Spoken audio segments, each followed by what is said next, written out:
It is anticipated that grinding operations at Rose Hall will commence in the second crop of 2023. And smoke, sir, will once again rise from the chimneys of the estate. Smoke in the chimneys, Ramjitan. Smoke in the chimneys. Turning, sir, to rice.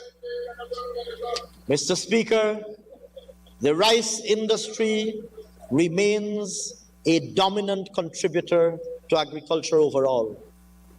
And rice is, of course, a staple in our diet and a staple in our food security agenda. Importantly, sir, rice supports employment and well-being and livelihood in rural communities throughout Guyana.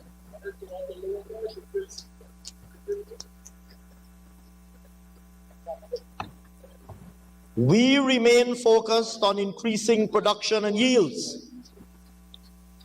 Since assuming office, we reversed the increases in land rent that was crippling the industry. We reversed the taxes on agricultural equipment and inputs. And we invested over $35.8 billion to repair the neglected and dilapidated drainage and irrigation structures. We secured new markets in the British Virgin Islands, in Estonia, Slovenia, and Lebanon. And we introduced the GRDB 16 variety, which resulted in a 40% increase on improvement in yield. Additionally, sir, in response to popular demand by farmers, since returning to office, we constructed 8 new drying floors in regions 2, 3, 4, 5, and 6. We commissioned our National Gene Bank and Soil Tissue Laboratory at the Burma Rice and Research Station. These facilities will improve productivity through advancements in research and innovation to raise productivity, to improve value added. Further, sir, we procured a seed dryer and a mini testing mill, and we distributed over $900 million in fertilizer to 5,160 farmers. Mr. Speaker, this year, we will be investing over $300 million to promote production and productivity in rice. This will go towards research and development to further improve yields and identify and implement alternatives to insecticides to control paddy bug. We will construct 2 new drying floors in regions 3 and 5. And we will introduce new bio-fortified rice varieties. Our work to secure new markets will continue, sir, all with the interest of growing the industry and improving well-being for those operating in and dependent on that industry. Other crops. Mr. Speaker, aligned with the agricultural diversification agenda, government continues to expand non-traditional agriculture with particular focus on research and development and high-value commodities. Corn and soybean. Mr. Speaker, we committed to the cultivation of corn and soybean in the intermediate savannas with the aim of being self-sufficient by 2025. To support the growth of this industry, we expended, or committed rather, over $1.2 billion to infrastructural development in the Takama area. At the end of 2022, access to that area was improved, having constructed 40 kilometers of road, with the remaining 7 kilometers scheduled to be completed this year. Our government invested in a drying and storage facility, for which construction works will also be completed in 2023. This, sir, will constitute the establishment of the first such facility for corn and soybean in the history of Guyana. In 2023, sir, we will invest $150 million in the construction of a wharf in the Takama area. This wharf will provide critical riverine access to the area under cultivation. Mr. Speaker, coconuts. We recognize the tremendous potential of coconut as a high-value crop. We have rolled out our coconut decentralization program. This has seen, sir, the establishment of nine coconut nurseries established in Charity, Kairuni, Wakanam, Legwan, Canal Number 2, Quarantine, Hosororo, Fort Wellington, and Lethem. And I invite, sir, our colleagues to disclose how many coconut nurseries they had in operation when they were in government. Mr. Speaker, to put things in perspective, sir, to put things in perspective, Mr. Speaker, I hear reference to the establishment of Hope Coconut Estate during the pre-1985 era. Go there. And those of us who are old enough to remember the imposition by the pre-1985 dictatorial regime of the PNC, which required senior public servants to do compulsory unpaid labor. Trench or retrench.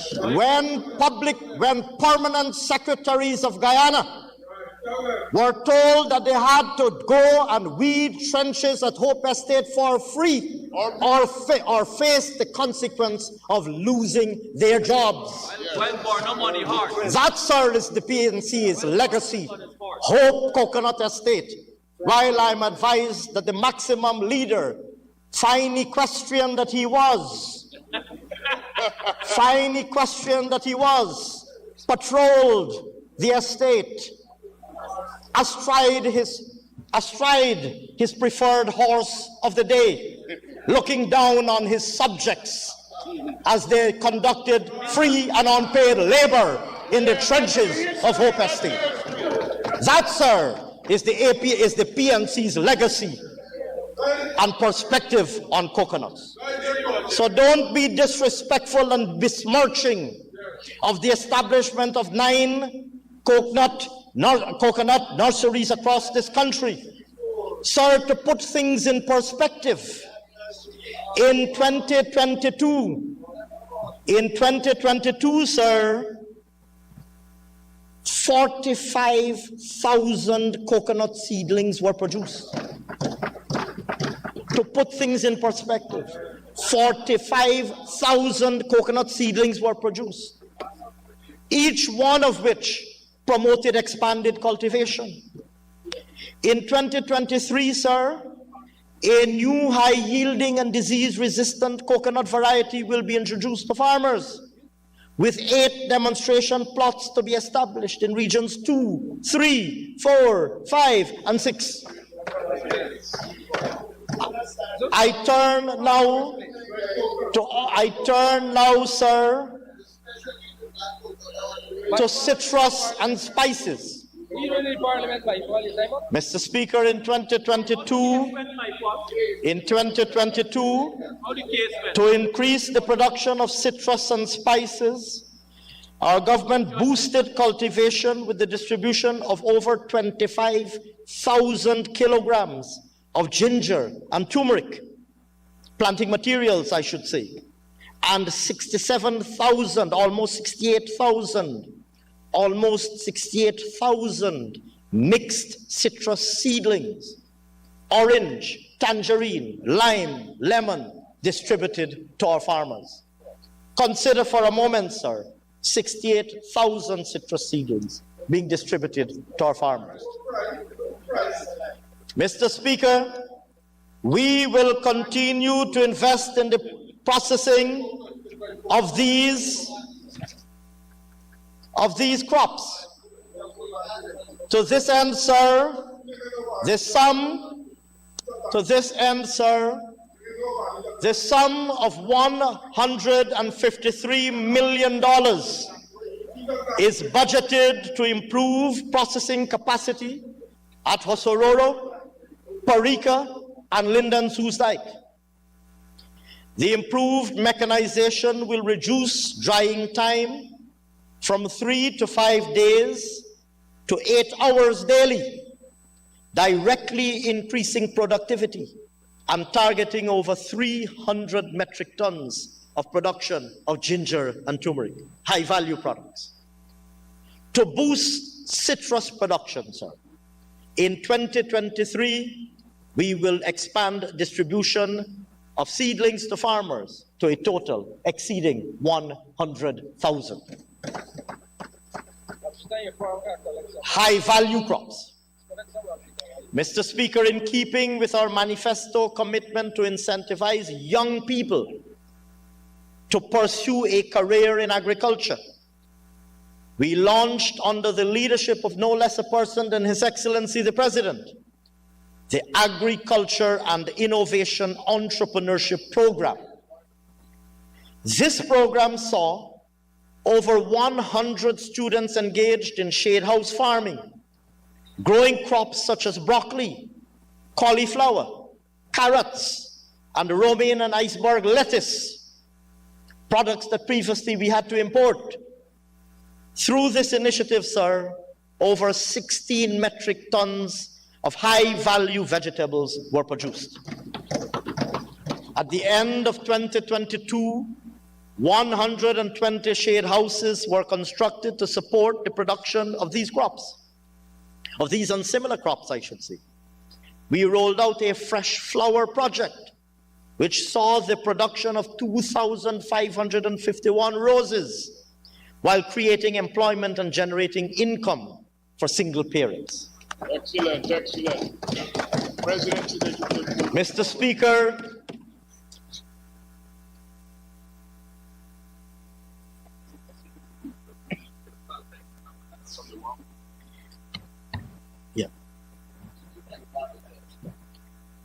Mr. Speaker, in fact, this unique blend prescribed by my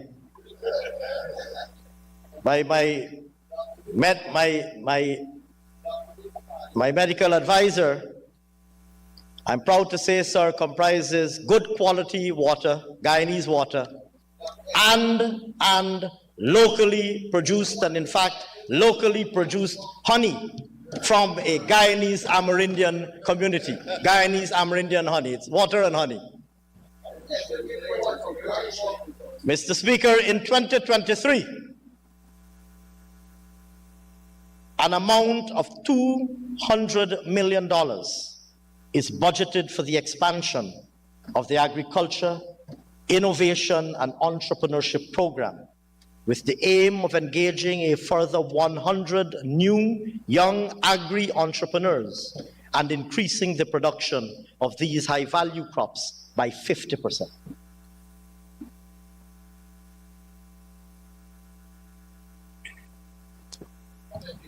Agro-processing.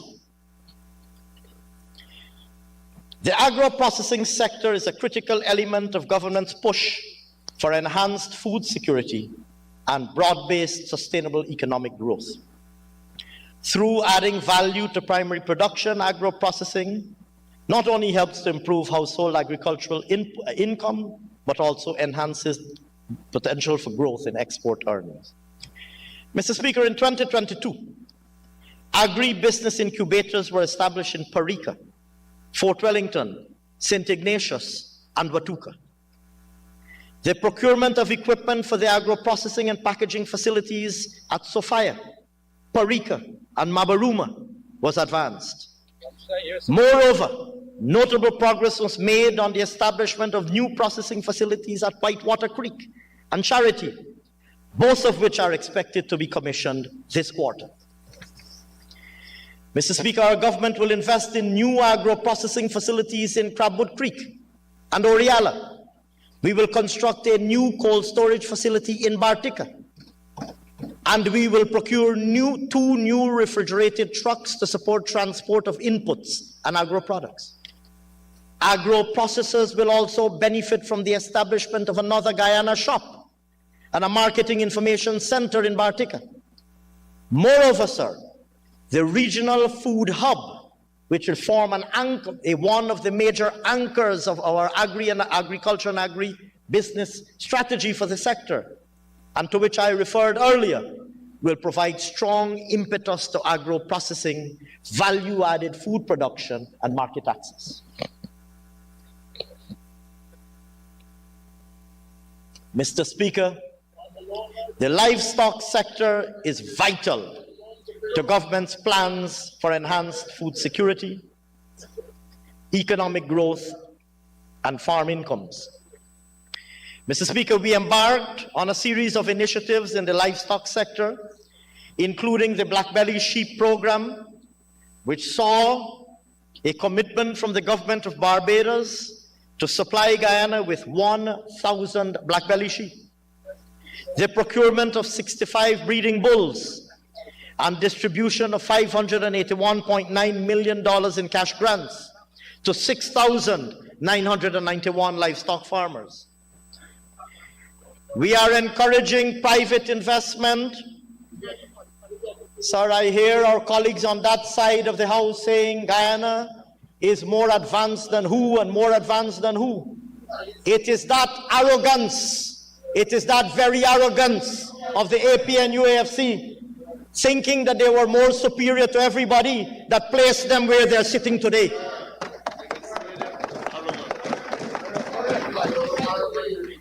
Mr. Speaker, in 2023, we will continue to support the industry by undertaking investments to help improve the quality of milk and milk products through better sanitation and hygiene practices, improve mutton variety and production, establish a biosecured small ruminant meat breeding facility, and invest in a broiler breeding facility which will reduce dependence on imported hatching eggs. For fisheries and aquaculture,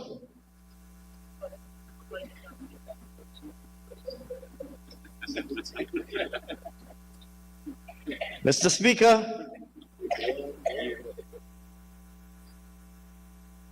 since assuming office, we reversed, as I said earlier, licensing fees and taxes that were crippling the fishing industry.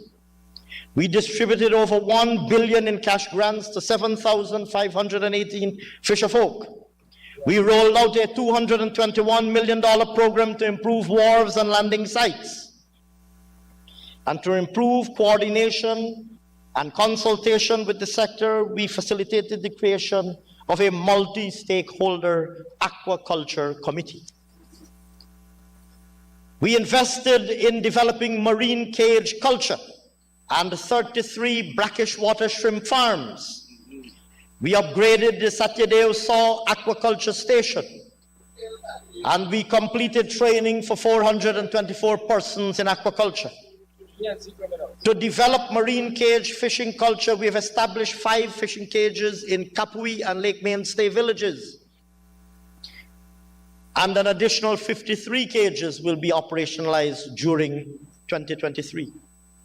Mr. Speaker, to finance the expansion of brackish water shrimp farms and to establish Vaname shrimp farms in 2023, an amount totaling $349.6 million is budgeted for this sector. Drainage and irrigation. Mr. Speaker, in 2022, we completed D&I works across the country at a total cost of $19.1 billion,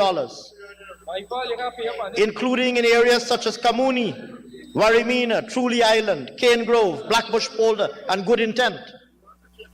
We procured over 100 tractor-driven pumps. We commissioned $125 million in machinery. We fulfilled a long-standing demand to begin dredging the Pomeroon River, and we advanced works on the construction and rehabilitation of pump stations at Cottage, Blackbush Polder, Canal Number 1, A-Line Sluice, Charity, and Koja. Mr. Speaker, we commenced work on the design studies for replicas of the historic Hope Canal drainage system. These Hope-like canals will realize at-scale solutions for regions, for the drainage challenges and the flooding problems confronted by regions 3, 5, and 6.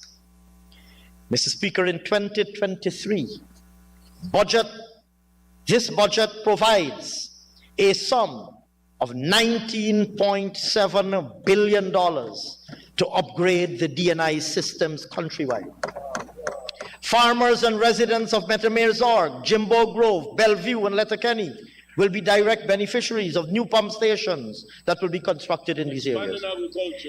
Expanding agriculture, as Minister Jill says.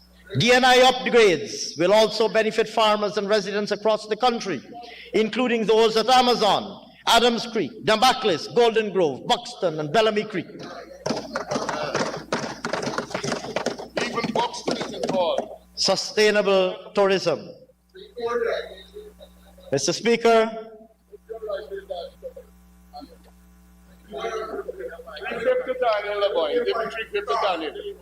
Mr. Speaker, tourism the world over was challenged by the evolving COVID-19 pandemic. We effectively navigated the sector through this hurdle, marketing Guyana as first of all, of course, protecting Guyana and the Guyanese people from the ravages of the COVID-19 pandemic, and marketing Guyana as a competitive world-class destination with an incomparable sustainable tourism product. Sir, while global prospects indicate an anticipated increase or an estimated increase of 65% in arrivals in 2022 when compared to 2021, initial estimates for Guyana have recorded an 83.9% increase in arrivals in 2022 over 2021, well above the global average. Mr. Speaker, airlift expansion for the sector remains a priority, with demand being so strong that current service providers are unable to meet that demand, a fact that I believe many of us are well aware of, and the traveling public of Guyana and our diaspora are painfully aware of. To this end, to help to ameliorate this challenge, we successfully concluded arrangements to allow British Airways to commence operations in March 2023 with twice weekly flights on a 332-seater, let me say that again, on a 332-seater aircraft. In addition, in February of this year, Fly Always will commence twice weekly flights to Barbados using a 70-seater aircraft, adding to their existing Guyana, Suriname, and Guyana, Cuba routes. Moreover, we are expecting that an additional service will be introduced on the Guyana-Canada route before the end of the first quarter. Mr. Speaker, at the end of 2022, our room capacity stood at 3,200 rooms, even as preparations are underway to welcome increased visitors to our shores. Construction has commenced on an AC Marriott at Ogle, a 4-point Sheraton in Houston. Both of those will offer 150 rooms upon completion. An additional 140 rooms are expected to be available at the Marriott Courtyard at Timeri, 350 to 500 rooms at Pasha Global right here in Liliendal, and the Aden by Best Western Hotel at Robb Street will add another 101 rooms to current capacity. All private investors coming to invest in Guyana since the return to office by the People's Progressive Party Civic.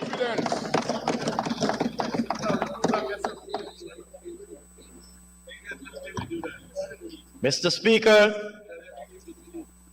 I invite our colleagues on that side of the House to point to a single hotel. I'm not asking for 5 or 10. A single hotel. As a matter of fact, we will settle for a half of a hotel that was opened during their 5 years of misrule and mismanagement, of incompetence and ineptitude. Mr. Speaker, during the cricket carnival period, over 200... Mr. Speaker, I now hear our colleagues on that side of the House proclaiming that their crowning achievement in tourism was apparently to save a hotel that was built by the People's Progressive Party. Congratulations for that crowning achievement, evidently the pride and joy of your 5-year tenure. Mr. Speaker, during the cricket carnival period, over 250 bed and breakfast rooms were inspected and conditionally approved for visitor use. Mr. Speaker, event-based tourism will continue to play a major role in Guyana's product offering through the hosting of such events as CPL, Caribbean Premier League 2022, and as you know, we won the right to host the CPL finals for 3 years. Cricket Carnival, which featured a vast number of events and activities and provided an unprecedented fillip to the local tourism sector.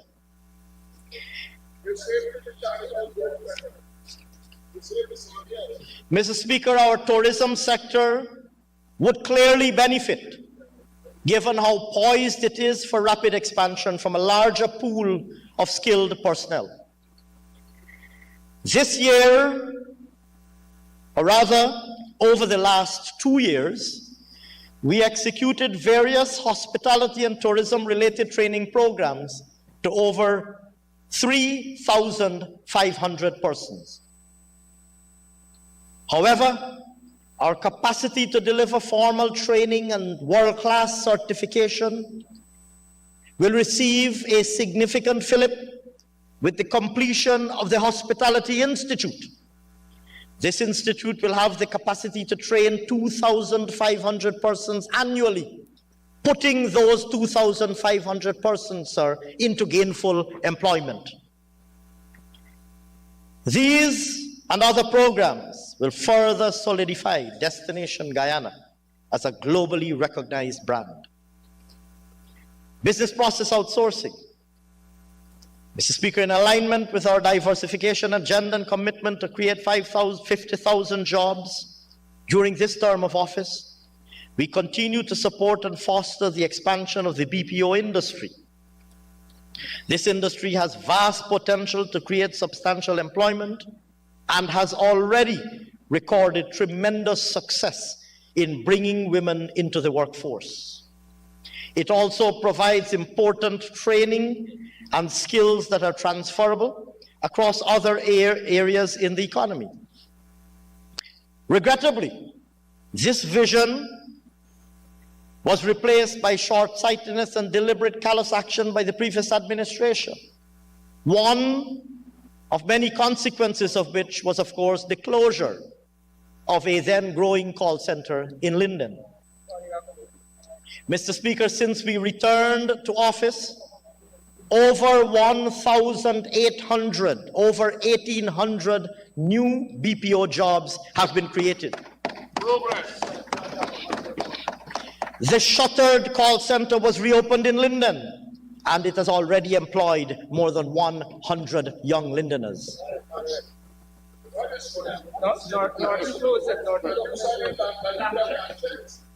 Mr. Speaker, this was followed by the establishment of another call center, again by the private sector, which commenced operations in Essequibo. In 2023, a total of 4 new call centers are targeted for Essequibo and Berbice. This intervention is expected to increase employment in this industry by 800, with the potential to scale up to 1,600. Our government will continue to be engaged with the industry to make Guyana a preferred destination for investors operating BPOs. Small business support. Mr. Speaker, the local small business sector is in Guyana, as it is in many places, an integral part of the national developmental thrust. Small businesses are essential to ensure a diversified and resilient economy, and of course play an extremely important role in securing livelihoods for thousands of householders. Over the last 2 years, we have supported through the Small Business Bureau, small business development, including through a suite of initiatives such as provision of grants, collateral guarantee programs, specialized training, etc. Mr. Speaker, in 2023, we have allocated $584.2 million to the Small Business Bureau and the Small Business Development Fund. This, of course, is in addition to the extensive range of support in place in the respective sectoral support programs such as agriculture, tourism, youth, and women, all supporting small businesses and young entrepreneurs countrywide. Mr. Speaker, in 2023, of the amount stated, a sum of $300 million is budgeted for the Small Business Development Fund to continue assisting small entrepreneurs.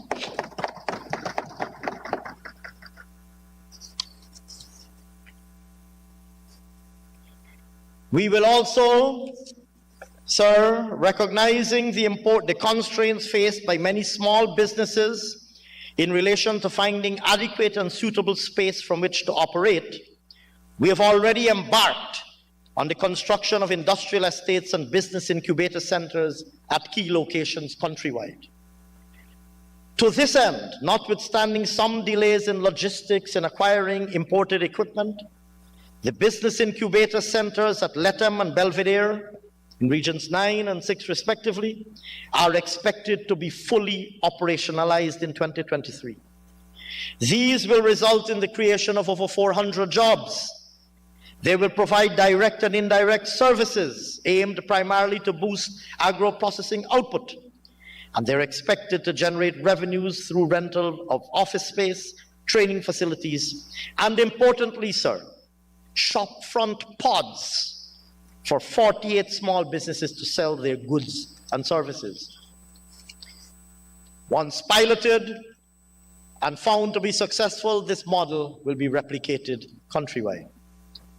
To this end, sir, in a bid to further expand available land for industrial and business development, $327.8 million has been allocated in 2023 to continue development works in Amelia's ward and commence works for the establishment of a new industrial estate in Region 2. Amelia's ward should make that right now.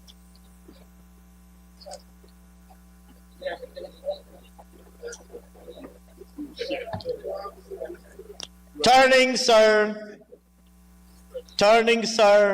to transformational infrastructure. I think Ganesh likes it. No, I don't want Ganesh like it. I don't want him like it.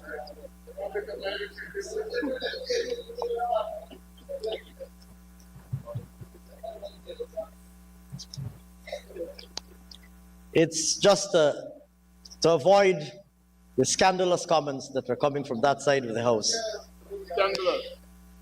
I'm pleased to announce that it is over-the-counter cough syrup prescribed in very strict measure by a properly licensed medical practitioner. On energy expansion and diversification. Mr. Speaker, the strides that we are making to catapult Guyana into the 21st century are seriously constrained by the lack of reliable, affordable, and environmentally sustainable energy.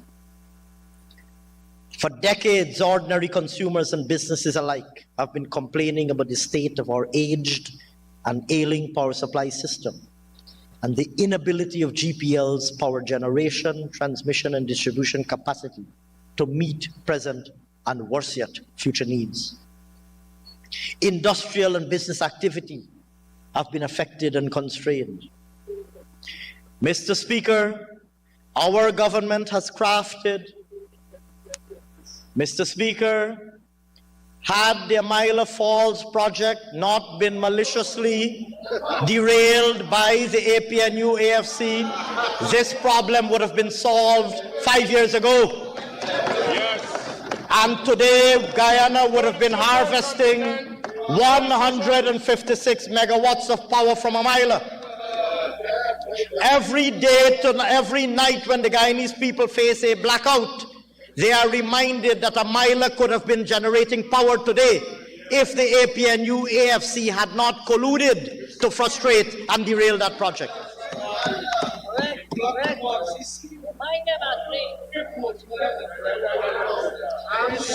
Mr. Speaker,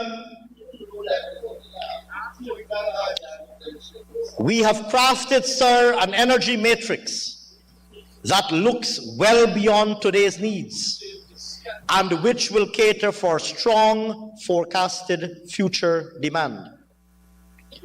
More importantly, our energy matrix is a careful study that addresses immediate short-term interventions and transformational medium to long-term initiatives.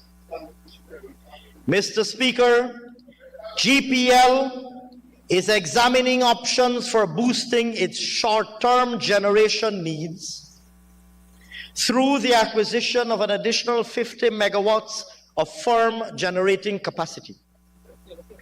Additionally, sir, 413 kilometers of new distribution lines and feeders, a new 69 kV transmission line from Kingston to Sophia and from Edinburgh to Hydroni, new and rehabilitated substations at Hydroni, Sophia, Columbia, Canefield, and number 53 Village, and the replacement of 320 inefficient transformers will all be realized in 2023.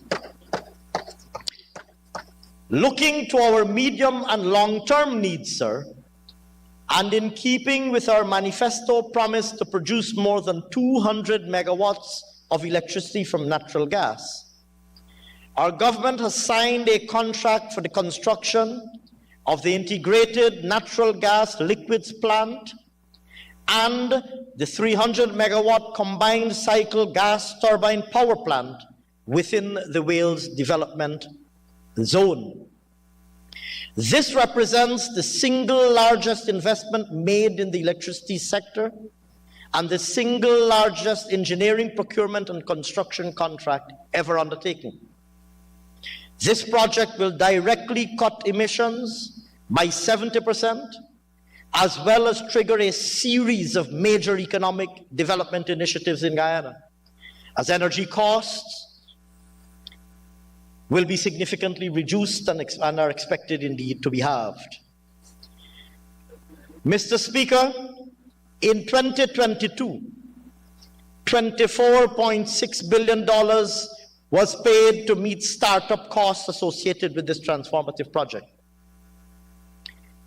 To advance the construction of this plant and its associated facilities, Budget 2023 includes an allocation of $43.3 billion.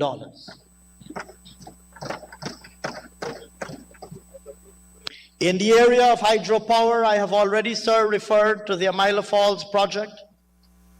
We will relaunch the request for proposals for this project with a view to restarting it and ultimately realizing it. Still in pursuit of our renewables objectives, works are being initiated for the construction of a 1.5 megawatt hydropower facility at Kumu, rehabilitation and upgrade of the 700 kilowatt Maka Maka hydropower plant. Both of those are expected to be completed in 2024. Mr. Speaker, we commissioned a 1 megawatt solar farm in Letem in 2022. Work advanced on another 1.5 megawatt solar farm in Bartica and a 0.75 megawatt farm in Wakanam. Looking ahead, we have launched the tender for the completion of a total of 33 megawatts of solar PV systems to be connected to the GPL power system. And at Linden, comprising, sir, 5 megawatts at Underneeming, 3 megawatts at Charity, 4 megawatts at Trafalgar, 3 megawatts at Prospect, 3 megawatts at Underneeming, 3 megawatts at Charity, 4 megawatts at Trafalgar, 3 megawatts at Prospect, 3 megawatts at Hampshire, 4 megawatts at Block 37, Millie's Hideout, 8 megawatts at Retrieve, and 3 megawatts at Dakota. Mr. Speaker, these interventions will displace the use of fossil fuel. They will contribute to climate change mitigation through the reduction of CO2 emissions. And very importantly, sir, they are financed by resources earned by Guyana under the original LCDS, piloted through the Guyana Red Plus Investment Fund, and the funds which were parked and abandoned for 5 years, left sitting idle for 5 years by the APN UAFC.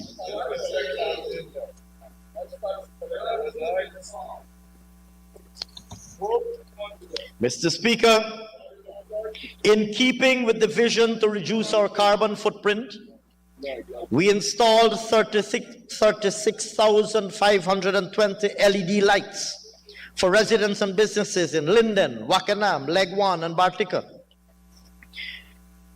Mr. Speaker, in preparation for the major investments that we're making in power generation, and in particular to prepare GPL to be the off-taker of the gas-to-power project and of Amila, we are investing heavily in resilient T&D infrastructure in order to be able to distribute and deliver this electricity. Mr. Speaker, I turn now to transport infrastructure. Yes.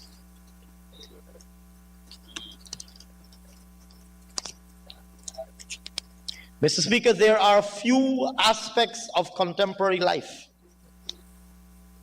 in which Guyana's ongoing transformation is more visible than in the area of transport infrastructure. To put it mildly, our transport infrastructure is being expanded and upgraded at a pace that has never been seen before. Never before. At a pace that has never been seen before. Never before. In the entire history of this country. Never before. The results are visible changes to the physical landscape, and in particular to our transport networks. Several projects are either at an advanced stage of implementation or are poised for takeoff this year.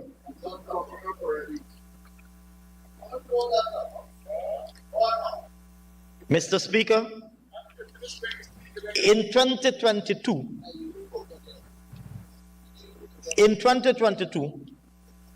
an amount of $67.9 billion was expended to further improve our road connectivity across the 10 regions.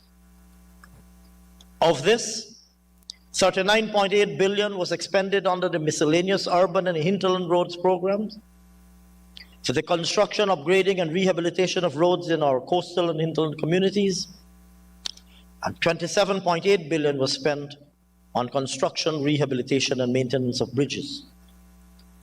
Mr. Speaker, allow me to list some of the key road and bridge projects that are either underway or will soon be underway, primarily, sir, for the purposes of illustrating the vastness of what is being undertaken in the sector.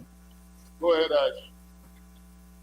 In pursuit of the objective of linking and integrating with our hemispheric neighbors to the east and the south, Suriname and Brazil, which will open up new economic opportunities and improve the ease and reduce the cost of moving people and goods. We have, one, engaged with our Surinamese counterparts on the construction of the Currentine River Bridge. We are forging ahead with the construction of the access road on the Guyana side, and you would have seen announcements made by Minister Edgehill just, I believe, a day or two ago in relation to the haste with which we wish to proceed to get that project completed. In relation to the bridge across the river, a contract was signed to undertake preliminary studies. 6 international companies have been invited to submit pre-qualification documentation, and 5 have been shortlisted for the construction of the bridge. Moving southwards, we have commenced construction with the Linden to Mabura Hill Road. In fact, a project that was languishing, and one of the first things that we did when we returned to office was to secure its approval by the Caribbean Development Bank and proceed to secure its implementation.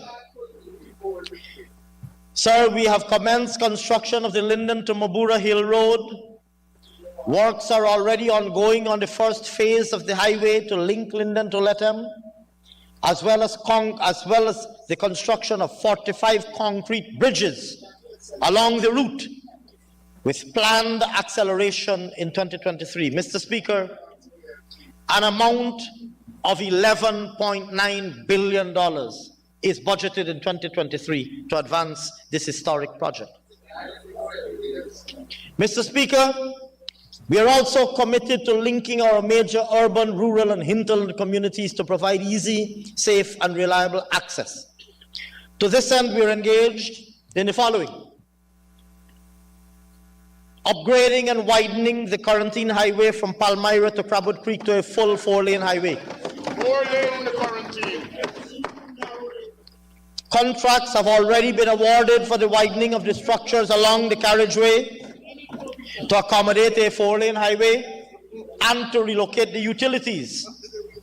Mr. Speaker, an amount of $27.7 billion is allocated in Budget 2023 to advance this project. Yes. Upgrade of the East Coast Railway Embankment Road into a 4-lane highway from Sherry Street to Orange Nassau, and continuing to the Mahaika River Bridge, and continuation of the existing East Coast Highway from Belfield to Orange Nassau, and constructing a second high-capacity bridge across the Hope Canal. Mr. Speaker, financing has already been secured, procurement has been advanced, surveys have commenced, and construction will intensify in 2023. An amount of $16.6 billion is allocated for this project in Budget 2023. Upgrade of the East Bank Highway from Prospect to Timeri. Preparatory works have started, including the clearing of the right-of-way between Diamond and Good Success, and construction of an alternate bypass road between through Diamond and Grove. Here again, financing has been secured. Construction works will commence in 2023, and Budget 2023 allocates $4.1 billion for this critical project. Construction of the East Coast to East Bank Road linkage from Ogle to Eccles. This will be the first phase of a 4-lane highway intended ultimately to link the east coast of Demerara and the Soesdijk-Linden Highway. Works are already ongoing and will be accelerated in 2023, and Budget 2023 provides an amount of $10.3 billion to advance this project. Rehabilitation of the Linden to Soesdijk Highway. Preparatory works have commenced. Financing has been secured. and construction will commence in 2023. Mr. Speaker, Budget 2023 provides an amount of $5 billion to advance this project. Construction of a 4-lane highway from Meerzorgen to Schoonard, Phase 1, and Schoonard to Crane, Phase 2. Work has already commenced. And Phase 3, Crane to Parika, is currently under review and is likely to commence late in 2023 also. Construction of the Wisma Bridge. This is a new bridge across the Demerara River at Wisma to replace the existing old bridge and provide synergy with the Linden to Mabura corridor and onwards to Lethem, thereby generating economic and commercial activity in Linden. Negotiations regarding financing are already well advanced. Construction of the Kurpakari crossing bridge. This replaces the current river crossing pontoon. Here again, negotiations on financing are well advanced. Mr. Speaker, we are advancing the network of secondary roads that link villages, communities, and towns to ease congestion and create alternative routes to our primary highways. Let me, with your permission, sir, give a few examples that are visible and there for all to see. Construction of the new Maka to Diamond Interlink Road. This project was completed in 2021, designs having been prepared and left in the Ministry of Housing when we demitted office in 2015. Designs that were left languishing, causing commuters on the East Bank to suffer and lose tens of thousands of person hours. Mr. Speaker, immediately on your return to office, His Excellency the President resurrected this project, initiated it, and completed it. Today, sir, the Maka to Diamond Interlink Road is there for all to see. Sir, construction of a 4-lane highway from Mandela Avenue to Eccles in a beautiful, well-designed, a beautifully engineered roundabout. This project was completed in 2022 and facilitates the reduction of traffic congestion along the East Bank corridor. Upgraded the Sherry Street to Mandela Avenue Road. After re-engaging fresh negotiations with the contractor following issues that stalled the project under the previous government, works recommenced and were substantially completed in 2022. Today, sir, commuters traverse in much comfort and safety on this modern thoroughfare, facilitating business activity once again returning to the street that never sleeps.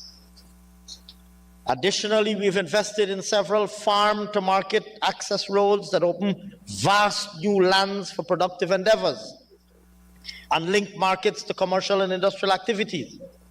These include the Parika to Goshen Road,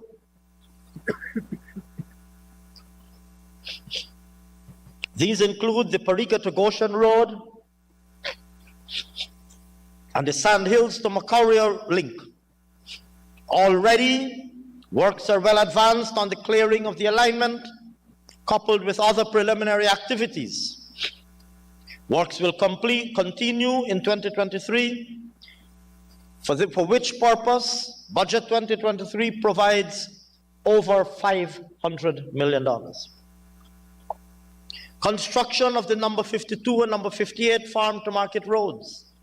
These are intended to open in excess of 40,000 acres of arable agricultural land.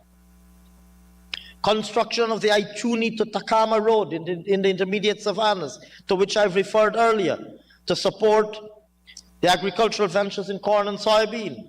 Budget 2023 allocates a sum of $218 million to move this project forward. Mr. Speaker, the list goes on. I will only mention two other major transformative projects that are worthy of special highlight. Construction of the new Demerara River Bridge, the first high-span 4-lane permanent hybrid concrete and cable stayed structure. 4 lanes.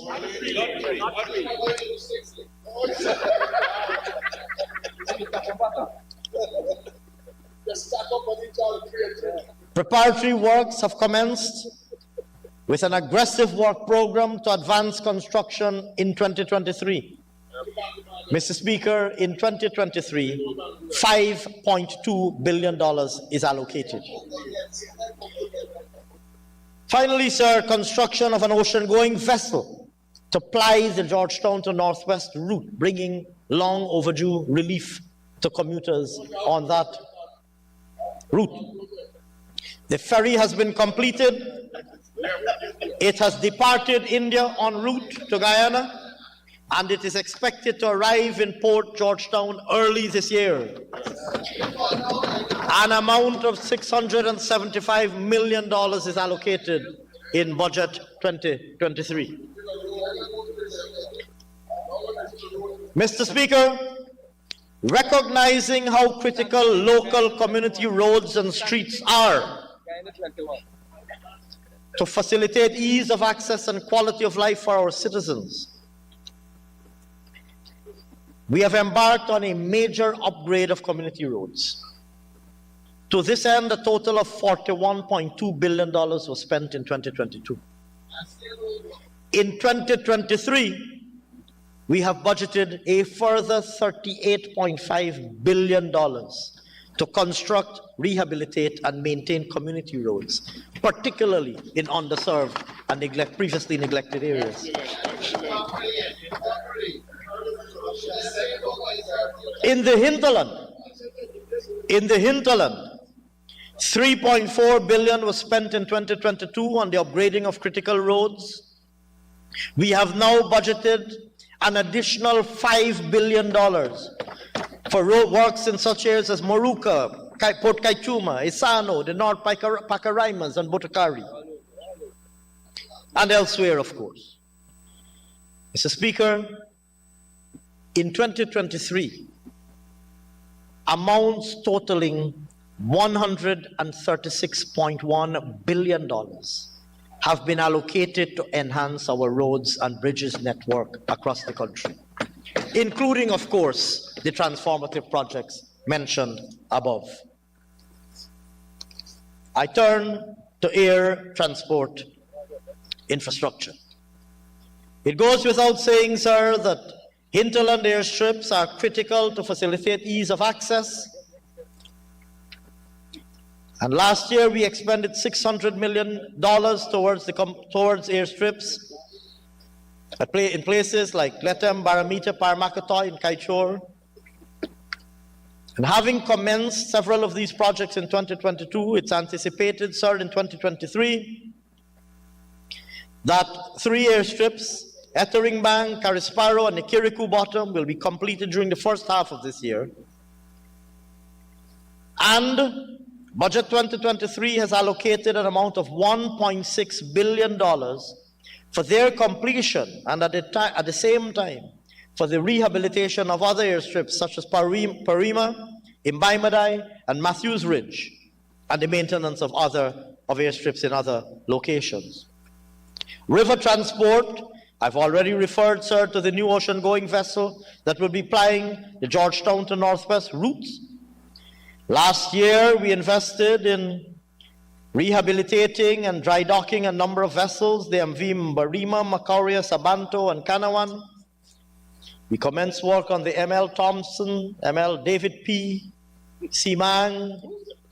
Is that named after the former minister? Yes. I didn't realize that. It looked suspiciously familiar. That's why it's so bad. ML David P., named after the incumbent minister at the time, Simang, and Split Barge. This year, sir, a further $2 billion is allocated to improve the operation of our sea and river transport fleet, including the dry docking of the Sandaka. Mr. Speaker, we will also be rehabilitating Stellings, and in 2023 an amount of $1.7 billion is budgeted to rehabilitate Stellings, including those at Comaka, Morawana, Port Kaituma, the Goods Wharf at Kingston, Rossignol, New Amsterdam, and Bartica. To support and augment our river transport fleet, a new pilot launch was acquired in 2022 at a cost of approximately $500 million. In 2023, we will enhance our undersea surveying and mapping activities by acquiring a multi-beam sonar with accessories and software. We will be acquiring a tug to support our navigational needs, and we will construct and rehabilitate several navigational aids in the Demerara River and Mora Passage. Mr. Speaker, an amount of $1 billion is budgeted for these initiatives. Sea and river defenses. It goes without saying that we face an existential threat from coastal and riverine inundation. Much has been said about this already.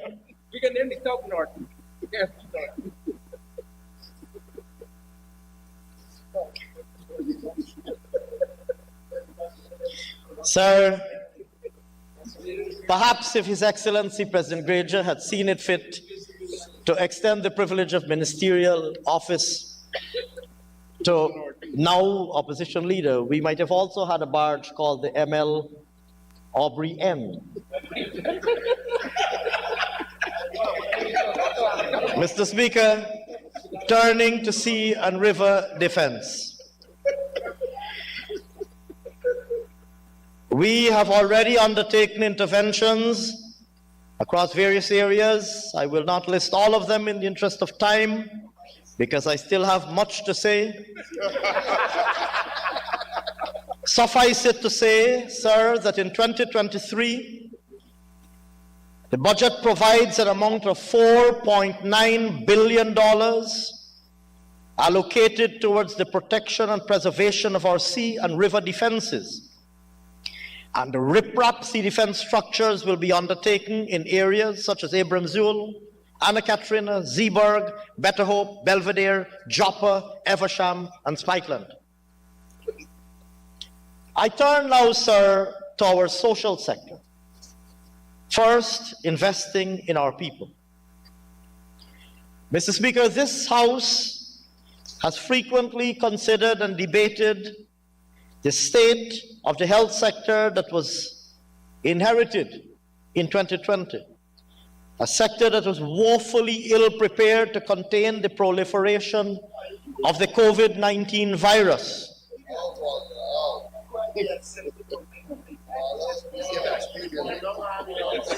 Sir, since returning to office, we have resolved to deliver world-class health care, and to this end, $74.5 billion was expended for healthcare delivery in 2022. I am now pleased to announce that Budget 2023 allocates a total of $84.9 billion for the sector.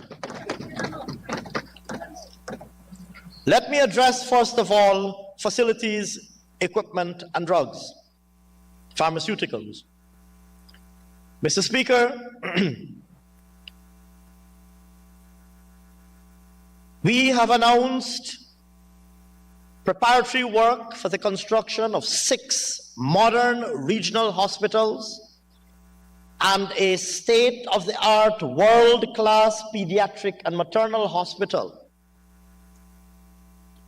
In 2022, an amount of $11.9 billion was paid as mobilization advance and preparatory work, including site preparation.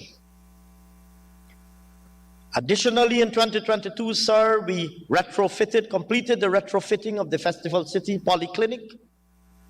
We spent $1 billion on the upgrade of existing infrastructure across, in total, 258 health facilities in all of the regions, all with the aim of improving quality of care and patient experience. In 2023, we will witness a sharp and rapid positive transformation of infrastructure in the healthcare system. Let me give a few examples. First, advanced infrastructure works for the pediatric and maternal hospital and the 6 regional hospitals to which I've just referred. Mr. Speaker, an amount of $13.1 billion is allocated for those projects. Commence the rehabilitation, expansion and reconstruction of the Georgetown, New Amsterdam and Linden hospitals, as well as 4 telemedicine centers in regions 1, 7, 8 and 9. The former provide well-known critical service to our most populated urban centers. The latter are intended to be modern facilities that will deploy ICT-based technology, computer-based technology, to facilitate real-time remote diagnosis and treatment, thereby bringing modern healthcare to remote indigenous communities and remote indigenous populations. An amount of $1.8 billion is allocated in Budget 2023 for that. Complete the design for and commence construction of the Bartica Regional Hospital. An amount of $830 million is allocated in Budget 2023 for that purpose. Retrofitting and upgrading health centers, health posts, and other facilities across the country, here again to further improve patient experience. An amount of $1 billion is allocated in Budget 2023 for that. Construct and rehabilitate health science training facilities in regions 2 and 6. An amount of $620 million is allocated for that. Upgrade the Karasabai, Anai, and Sand Creek health centers into district hospitals. Providing radiology and laboratory services, an amount of $237 million is provided for that in Budget 2023.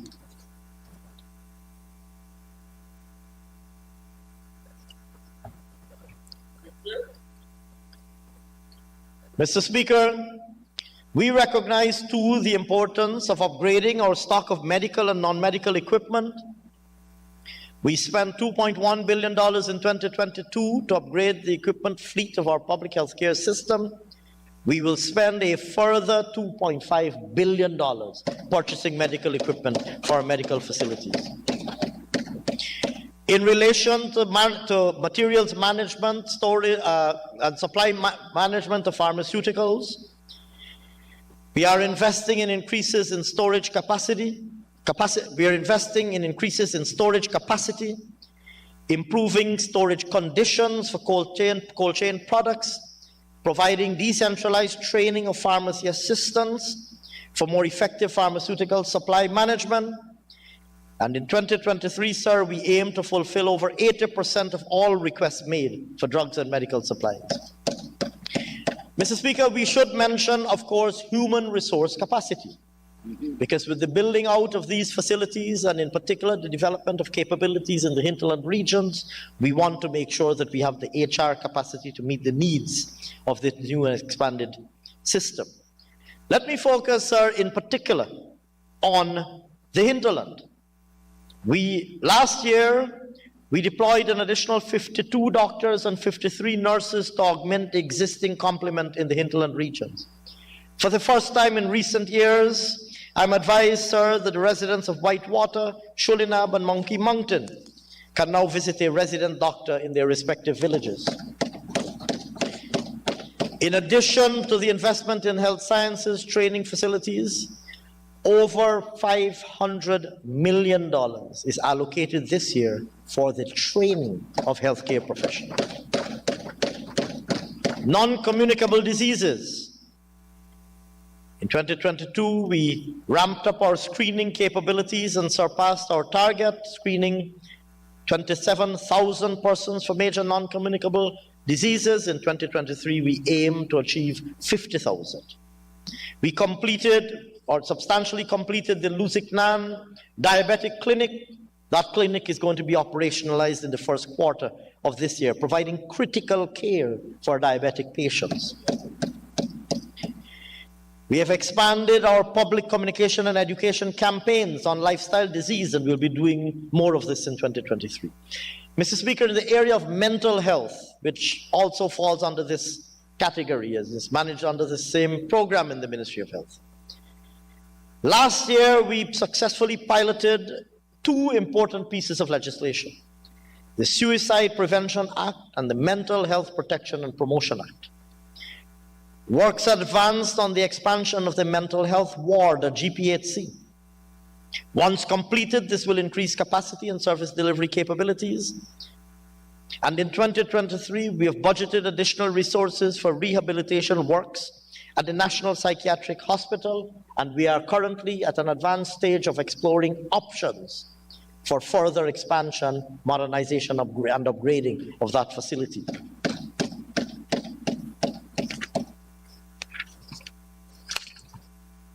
On communicable diseases, sir, we have budgeted a sum of $88 million for the procurement of an additional consignment of long-lasting insecticidal bed nets to defend over 132,000 persons against malaria. In tuberculosis management, we conducted 5,275 tests in 2022, and we're going to be ramping up even further our testing activity in 2023. Maternal and child health, I've already referred to the world-class pediatric hospital. In 2022, we completed a maternal waiting home at Maruka. This is functional. A home at Cato and the maternity ward at New Amsterdam are advanced and are expected to be operationalized this year. And a maternal waiting home at Mabaruma is also expected to be completed this year. Mr. Speaker, these investments will help to reduce maternal mortality, which currently stands at an estimated 112 per 100,000 at the end of 2022, a statistic that we would like to reduce and ideally reduce and completely eliminate.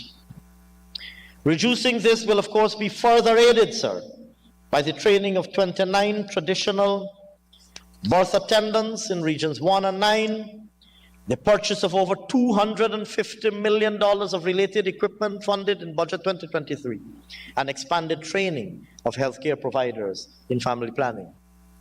In 2023, we will launch a number of initiatives, including one that aims at expectant mothers in the hinterland having at least one ultrasound and being visited at least once by an obstetrician during her pregnancy. And we will roll out nationwide for new mothers screening for postpartum depression, all as part of improving maternal and child, the quality and range of depth and range of services we provide in the maternal and child care space. Turning, sir, to education, our government is committed, of course, to fulfilling our manifesto promise of increasing access to education for all, including universal primary and secondary education, increased access to tertiary education and technical and vocational education, and of course, raising quality across the entire system. This is, of course, with the aim of ensuring that young Guyanese are equipped with the skills that are needed in the world of today and in the economy of today and tomorrow, and also to ensure that the new and emerging economy is able to draw from a labor market, from a pool of skilled labor, able to meet the needs of this new and emerging economy. Mr. Speaker, in 2022, we invested $72.8 billion in the education sector. In 2023, a sum of $94.4 billion is allocated to further improve access to and quality of education, improving performance across all levels. Mr. Speaker, we recognize the importance of the impact that the pandemic had on our the performance of our students. We, of course, adopted and are adopting innovative strategies to fill that learning gap. We recognize that curriculum reform is a key component of delivering quality education. We have worked on developing new curricula for nursery and primary levels. We'll be rolling these out in 2023 and providing training on their implementation. Turning, sir, to infrastructure.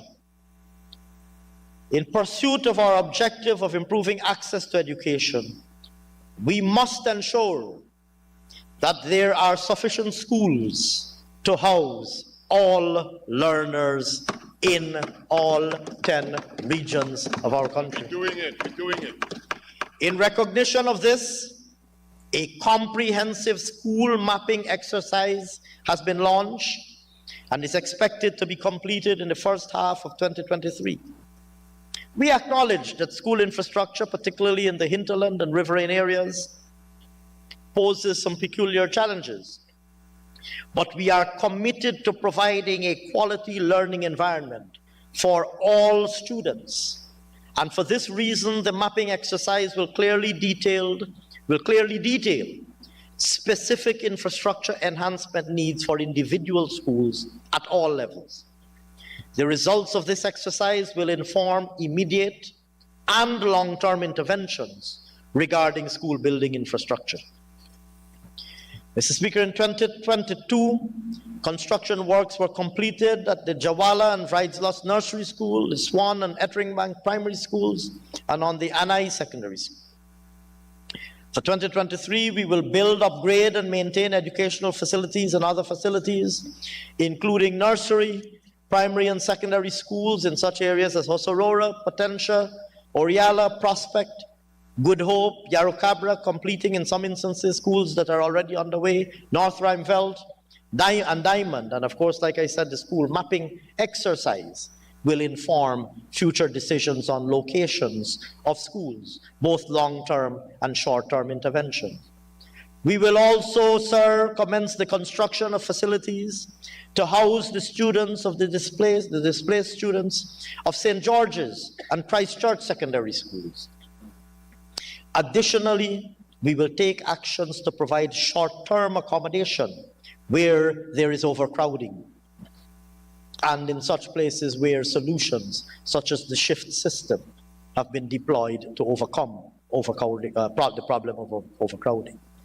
Mr. Speaker, in 2023, in Budget 2023, an amount of $12.4 billion is allocated to improve education expenditure. Improving access through cash transfers. Mr. Speaker, I've already alluded to the reintroduction of the Because We Care cash grant,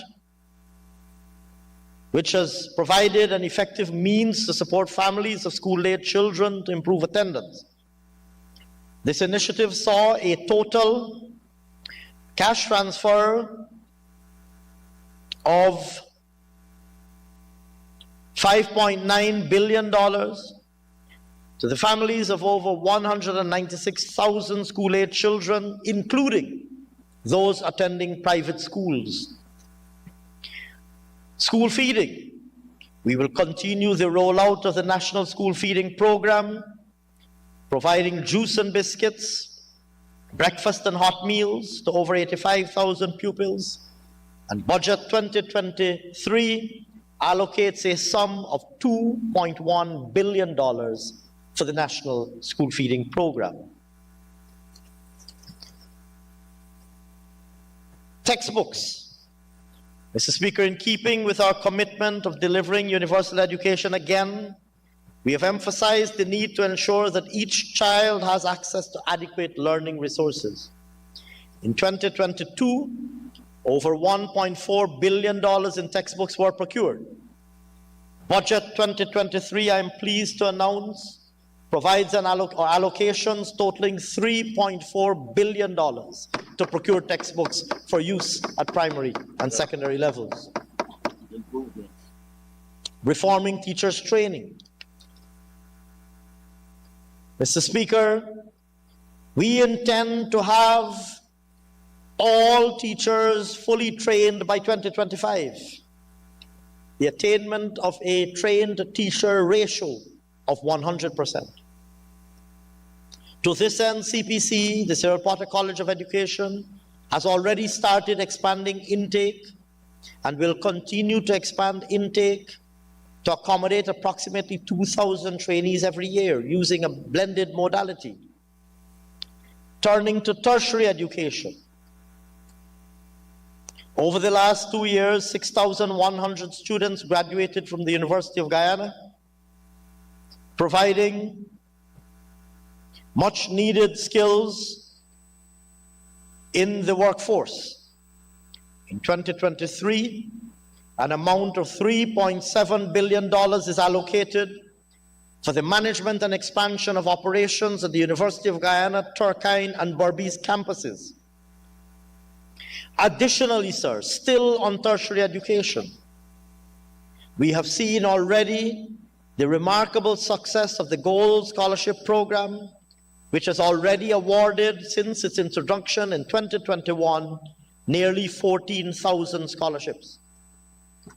Mr. Speaker, Budget 2023 allocates a sum of $1.8 billion for the Gold Scholarship Program. We will exceed it 20,000. Catering for 8,555 new students and 1,047 continuing students. By that measure alone, sir, in 2023, we would have already delivered a target that we had set ourselves for 2025. 20,000. Promises delivered. Technical and vocational training. Mr. Speaker, it goes without saying that TVET is extremely important. Technical skills are needed, particularly given the direction in which our economy is going. We've already invested heavily in TVET. We spent $2.1 billion to increase training programs offered by our TVET training institutions in 2022.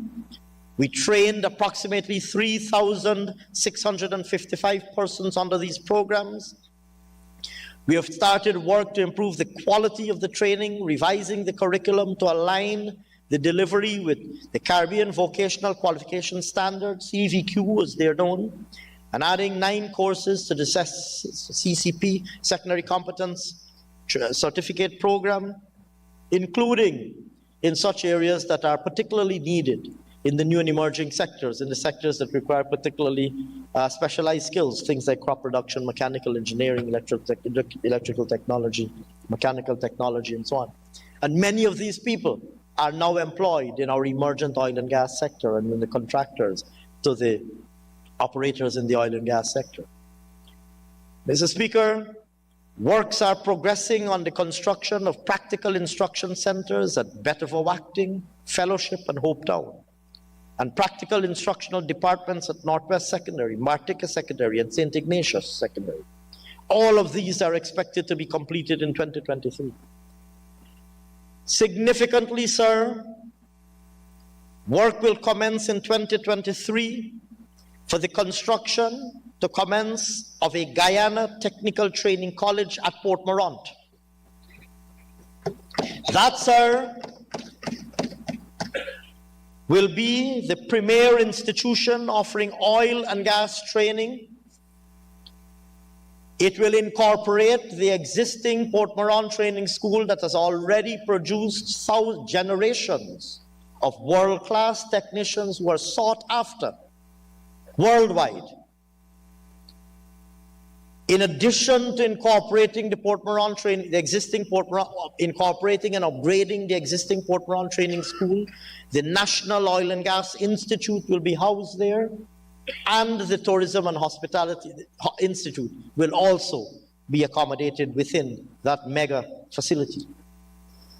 Mr. Speaker, the Board of Industrial Training will continue its work to deliver TVET programs countrywide, and an amount of $488.5 million is allocated for BIT to advance its work. Importantly, because we would like to improve our capability to track the ultimate employment and career destinations of the persons we have trained under the TVET program.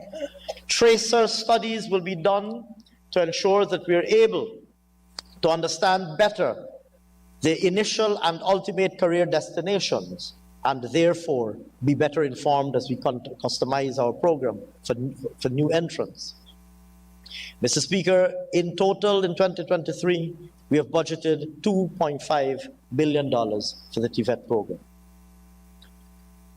Turning now, sir, to housing. Turning, sir, now to housing. Mr. Speaker, successive People's Progressive Party governments have earned pride of place for our housing program. Where abandoned and neglected fields once existed, bustling and thriving communities now go about their daily existence.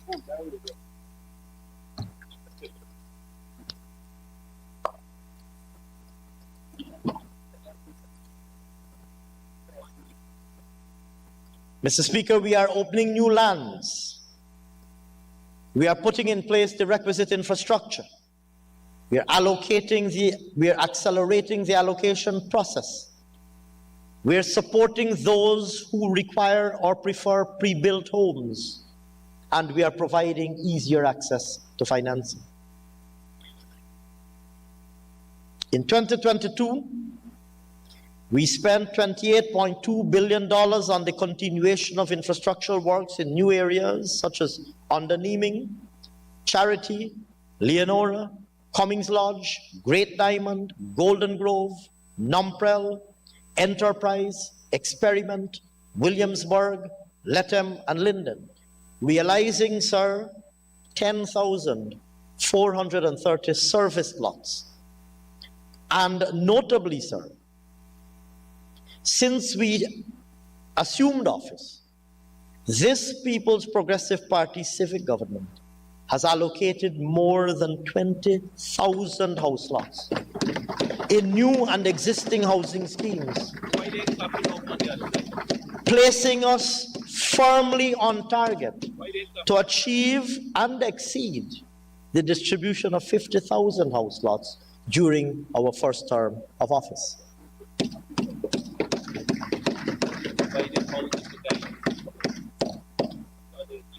Mr. Speaker, we have diversified the housing solutions offered beyond house lots. To this end, housing development for young professionals is progressing with the completion of homes at Prospect. Work is ongoing on the construction of houses in, like I said, in Prospect and at Little Diamond, in Underneeming, Cummings Lodge and Amelia's Ward, Williamsburg and Hampshire that I mentioned earlier, and Amelia's Ward, Prospect, Ordnance Fortland, Great and Little Diamond, amongst others. Mr. Speaker, in recognition of the circumstances of deserving cases, we have created an innovative home ownership mechanism. We launched a home construction assistance program in collaboration with financial institutions that will provide loans to persons for the construction of their houses. To date, some 194 persons were pre-qualified and accessed loans. We established a cement and steel subsidy program to provide steel and cement to home builders constructing homes. In relation to 600 allottees in Region 9, we announced a grant of $1 million each to commence the construction of their homes in that new housing development. We'll be offering loans of up to $2 million at a rate of 3.5% under the Lethem Housing Support Initiative in collaboration with partners. To that end, over 258 persons have already pre-qualified, and the list goes on. Keeping, of course, a close eye on the future, and of course the changing preferences of the market, we enacted the Condominium Act in 2022. It would be recalled, sir, in this very chamber, that lays the foundation for alternative building solutions which are tried, tested, and proven in other markets, and for which we anticipate a new and emerging demand in Guyana, including, sir, from amongst our rapidly returning diaspora and expatriate community looking for single unit or smaller housing solutions. We will shortly be implementing, we are currently developing and will shortly be implementing, making a reality, a single window approval system for building permits to make it easier to navigate the process from land allocation to home construction. We recently signed a contract for the development of the IT platform. Mr. Speaker, Budget 2023 allocates the sum of $54.5 billion for housing development in new and existing areas. This will include the construction of roads, drains, bridges, installation of utilities. Areas will include Mabaruma, Oranok, Buxton St. Joseph, Stortville, Wakanam, Block A and B Hopes, Success, Baltiok, number 75 Village. Mr. Speaker, government will also undertake infrastructural works in regularized areas such as Charity, Tushan, Chateau Margaux, Block S, Sophia, Belvedere, and Amelia's Ward.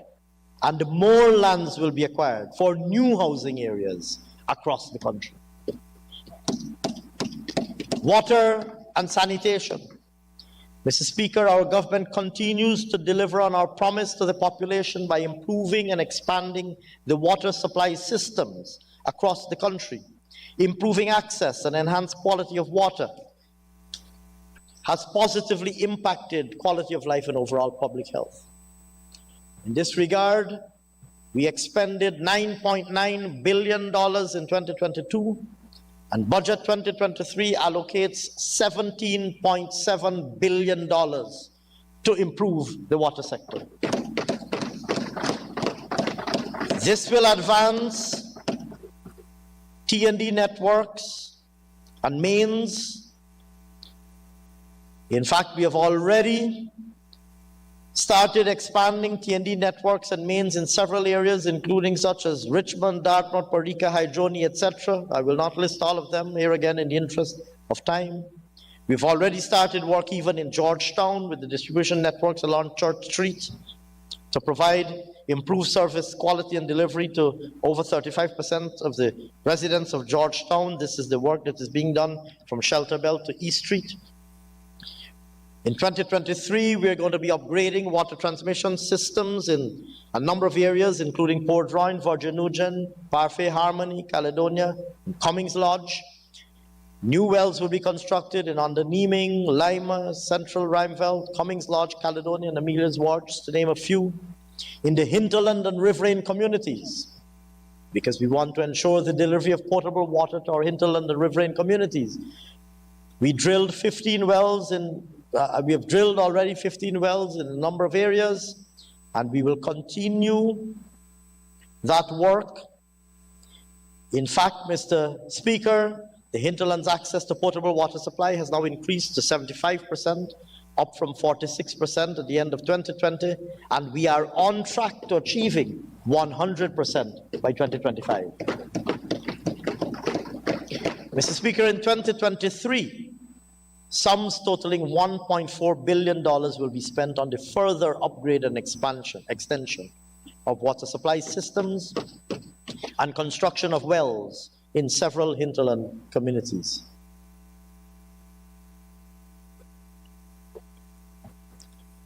Still on water, but this time on water quality and service, we target an increase in treated water coverage for the coastland from 52% currently to 90% by 2025. With this target in mind, we have already upgraded water treatment plants. In 2022, we did work at Covent Garden, Grove, and Eccles, benefiting more than 60,000 residents. We will advance work in 2023 on the construction of 7 new water treatment plants at Underneeming, Parika, Wales, Parfait Harmony, Caledonia, Cummings Lodge, and Bachelor's Adventure. Further, 12 water treatment plants located at various major population centers: Virgin Nugent, Fellowship, Port Drawing, Eccles, Covent Garden, Grove, Better Hope, Monrepo, Friendship, Cotton Tree, New Amsterdam, and Port Brant will be rehabilitated. Water treatment plants will also be constructed at Charity to Walton Hall, Legwan, Wakenham, Bushlot and Tain to number 50 Village.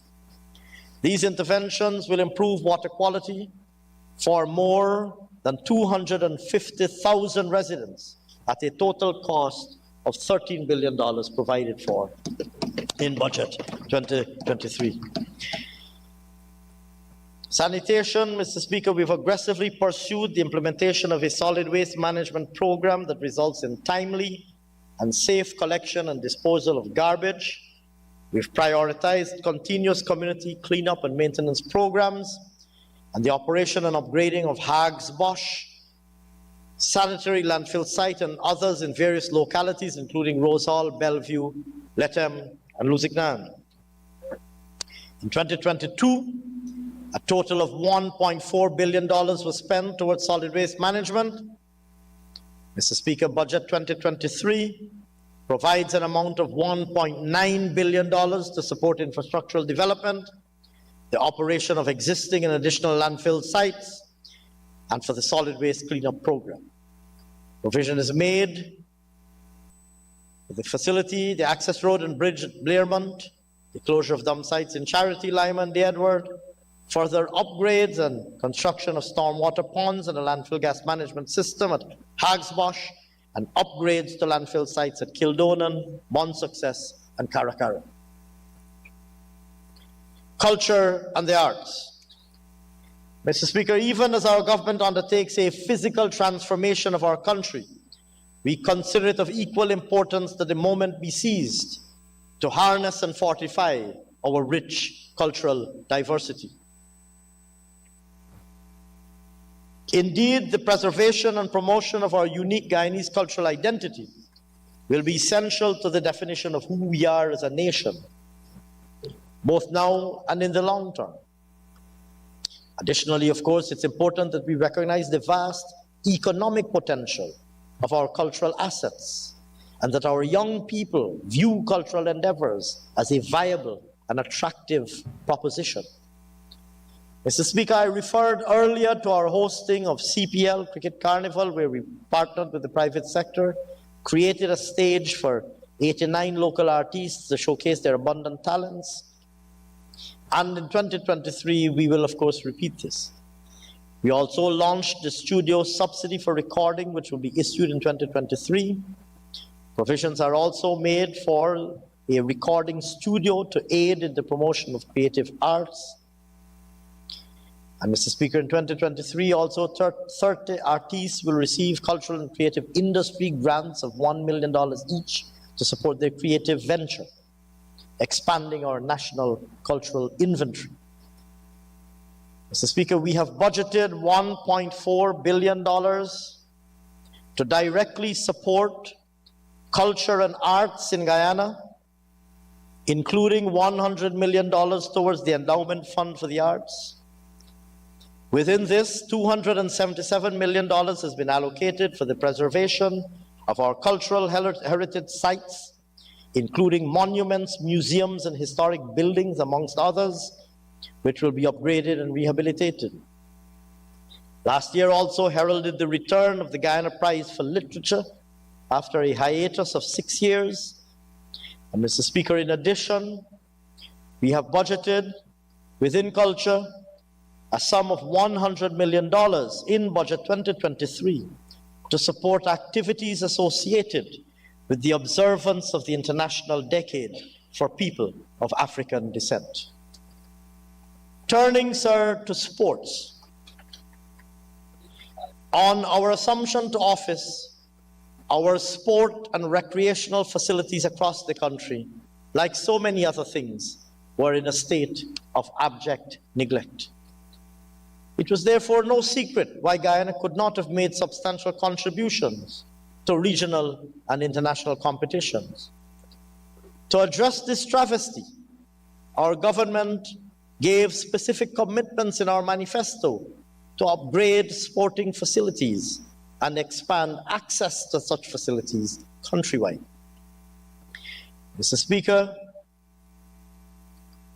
beyond CPL 2022, we saw at the regional level the return of the Inter-Guyana Games to these shores after a 5-year hiatus.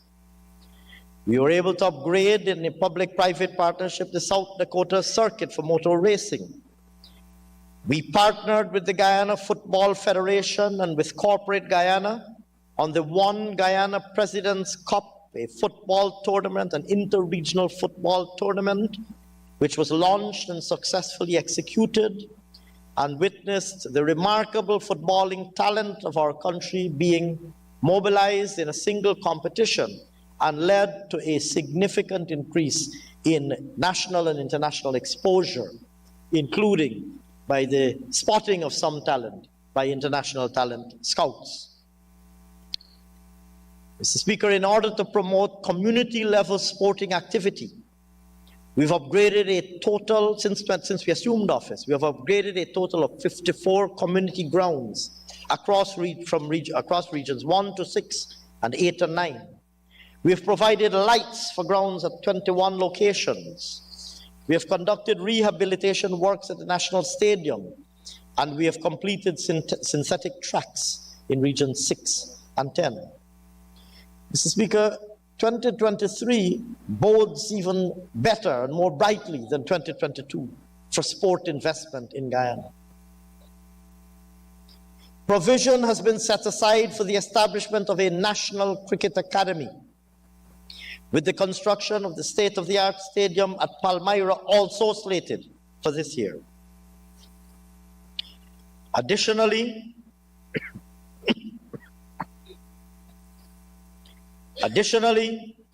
provision is made for other sports infrastructure and development, including construction of multi-purpose sporting facilities in the hinterland, rehabilitation works at the Cliff Anderson Sports Hall, construction of stands and grass mounds in regions 2 and 6, extension of the squash court at the National Racquet Center, and procurement of sports gear.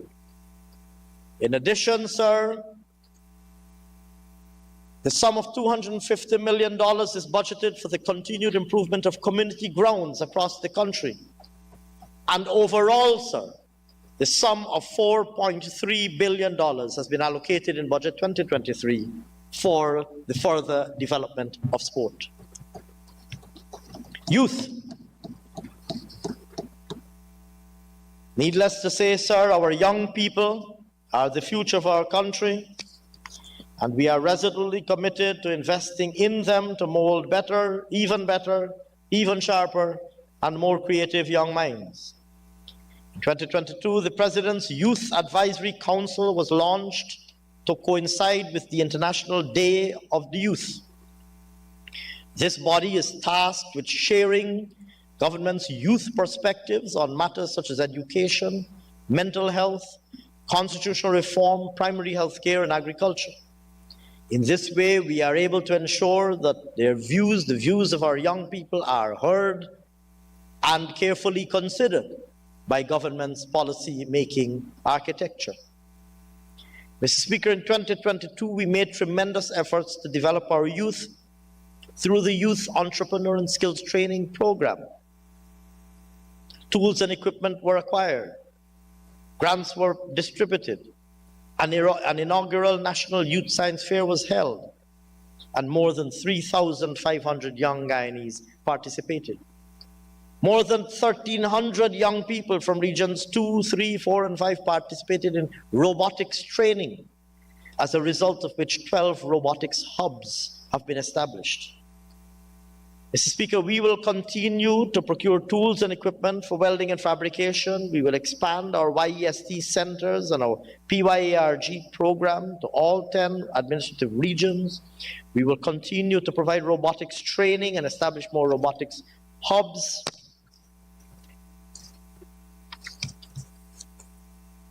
across the country. To this end, sir, $960.2 million has been budgeted for youth development. Children. Mr. Speaker, a child's well-being is at the heart and soul of the sustainable development of a nation. We recognize that apart from investing in education, early childhood education, and in the education of our young people, we recognize that addressing pressing social issues, such as the scourge of child abuse, requires a whole of society approach. To this end, we will strengthen partnerships with non-state actors in the area of child care and development and the prevention of child abuse, including through an allocation of $103.9 million to partner with child advocacy centers to ensure we reach vulnerable children in all 10 regions. Mr. Speaker, we will also provide support to establishing additional daycare centers, day and night care centers, and training for child care providers and protectors. We have the duty to ensure that a healthy, safe, and stimulating environment is cultivated for our children. Mr. Speaker, in 2023, the sum of $100 million is allocated for the establishment of these centers. Senior citizens, we remain steadfast and committed to the health, well-being, and welfare of our senior citizens. In keeping with our manifesto promises, in just 2 years, we've increased old age pensions, reinstated water subsidies, reduced taxes on basic food items and other household items, improved access to government services, including healthcare, etc. In just 2 years, old age pensions have increased by 40%, benefiting over 69,000 senior citizens. And our pensioners have also benefited from one-off cash grants. 28,450 of our pensioners benefit from subsidized water charges. Mr. Speaker, our senior citizens will continue to benefit from government's improved care services. To this end, 6,300 elderly persons benefited from home-based care in regions 2, 3, 5, 6, and 9. 590 persons were trained in elderly care in 2022, and another 750 are targeted in 2023. Mr. Speaker, Budget 2023 provides an amount of $100 million to commence the construction of a new care home for senior citizens.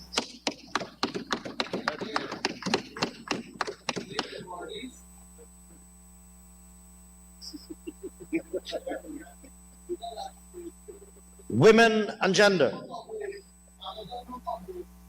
Mr. Speaker, in keeping with our promise of empowering our citizens, several initiatives were implemented across all sectors to ensure that women and girls, as well as men and boys, are able to participate fully in the development of our country.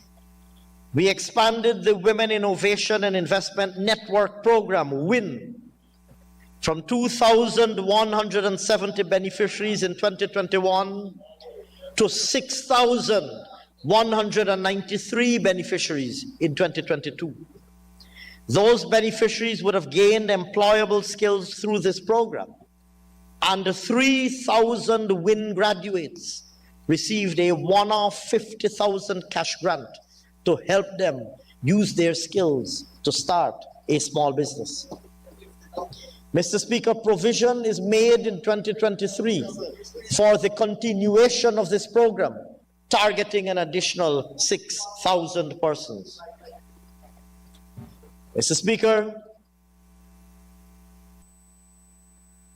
I referred earlier to the importance of provision of child care services. We have provided 444 essential workers with a stipend for 3 months for child care. We've disbursed one-off grants to daycare facilities. And in 2023, as I just mentioned, sir, We will be constructing day and night care centers to benefit women and men in need of those services. Mr. Speaker, we cannot speak to issues of gender without also addressing the boys and men of our society.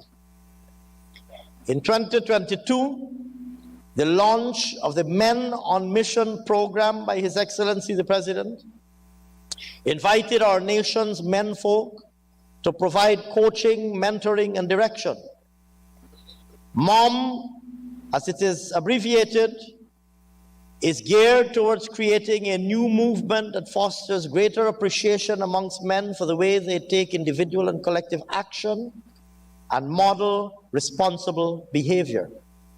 Building role models for boys to emulate so that they enter adult life as responsible and respectful citizens will bode well for gender relations and development as a whole.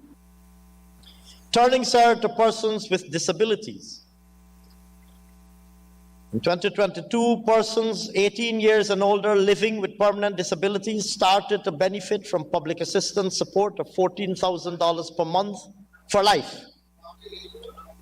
In addition, parents of children living with disabilities received a one-off cash grant of $100,000 per child.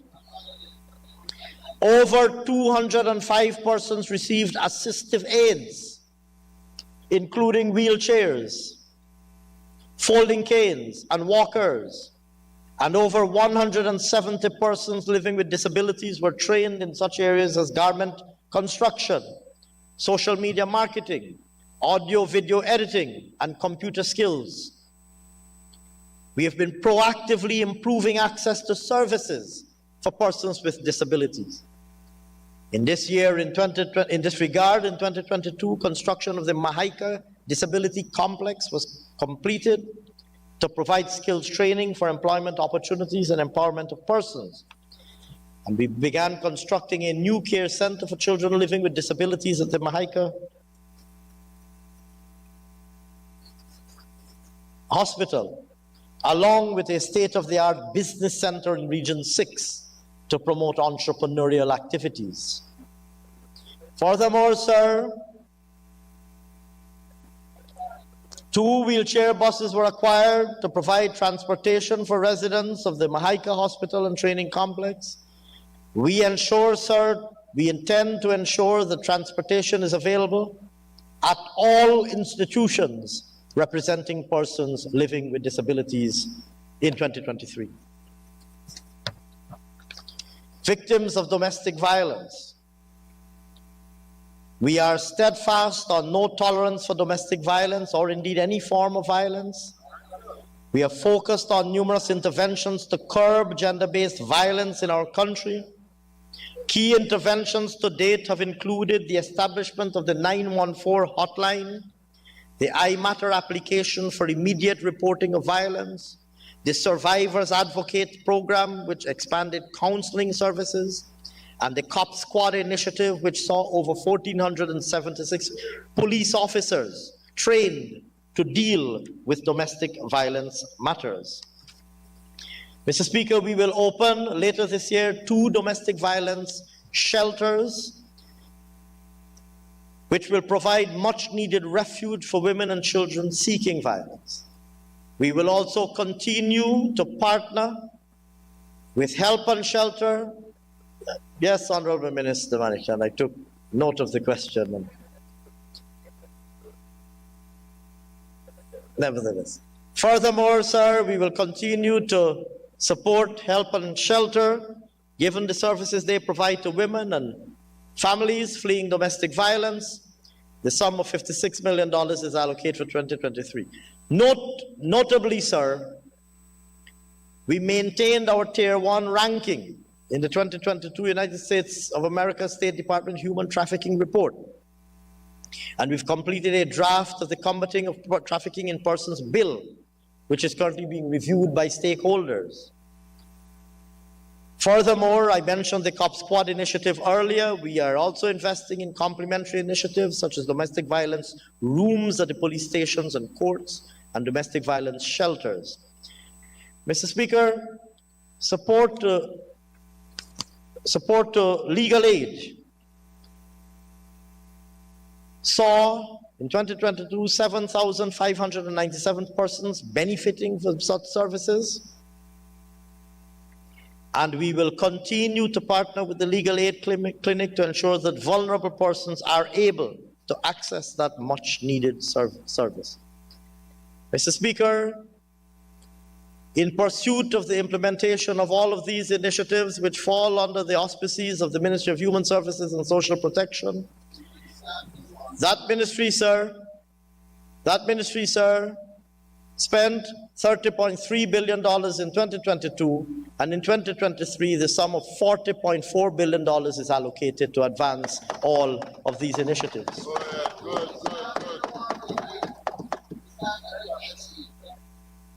Mr. Speaker, on Amerindian and hinterland development, when we returned to office, we were greeted with an array of issues facing our Amerindian brothers and sisters.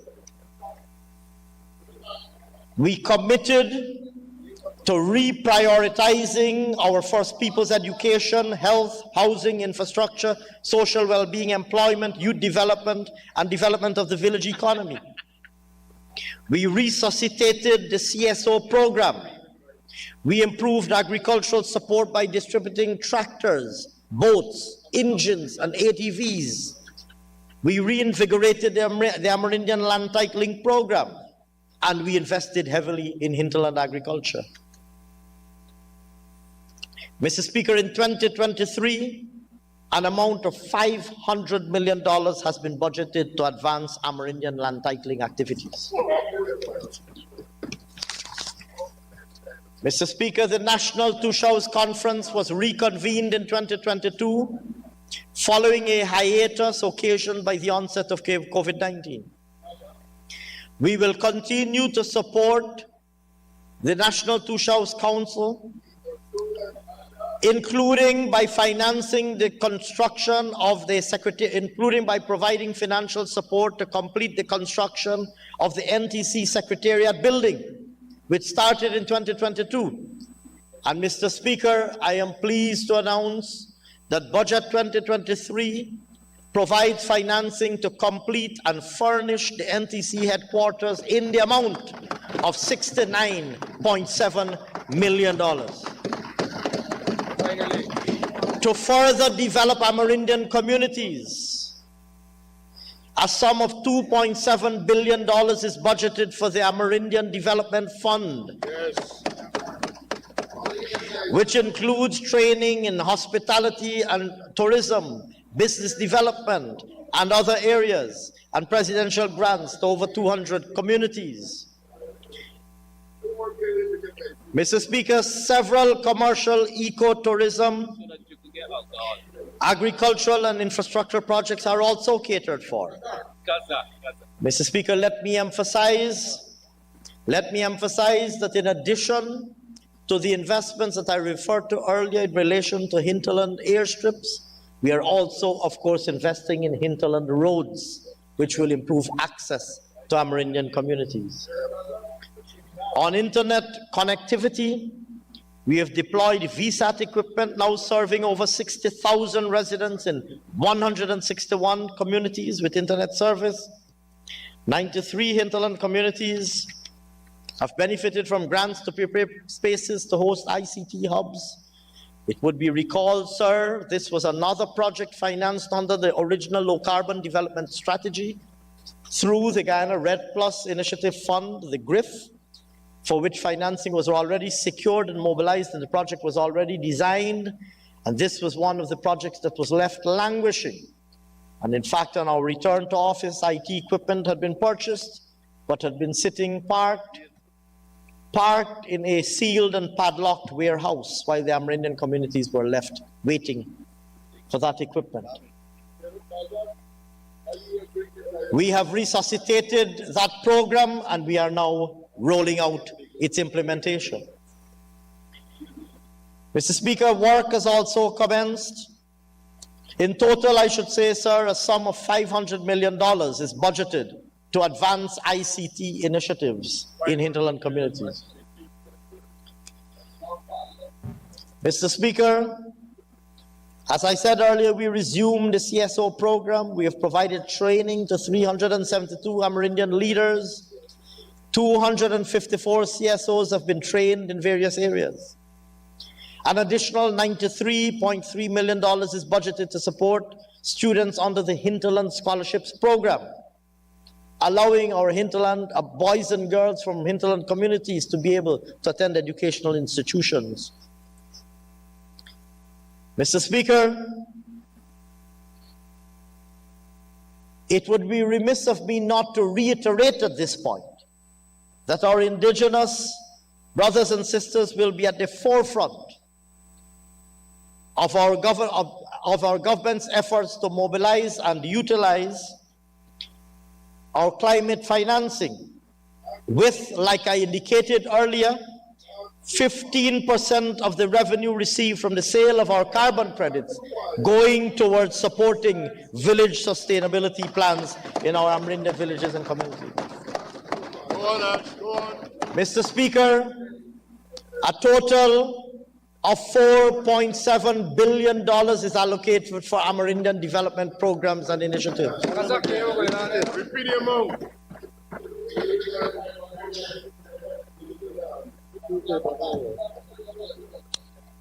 Mr. Speaker, I turn now to improved governance and institutional reforms.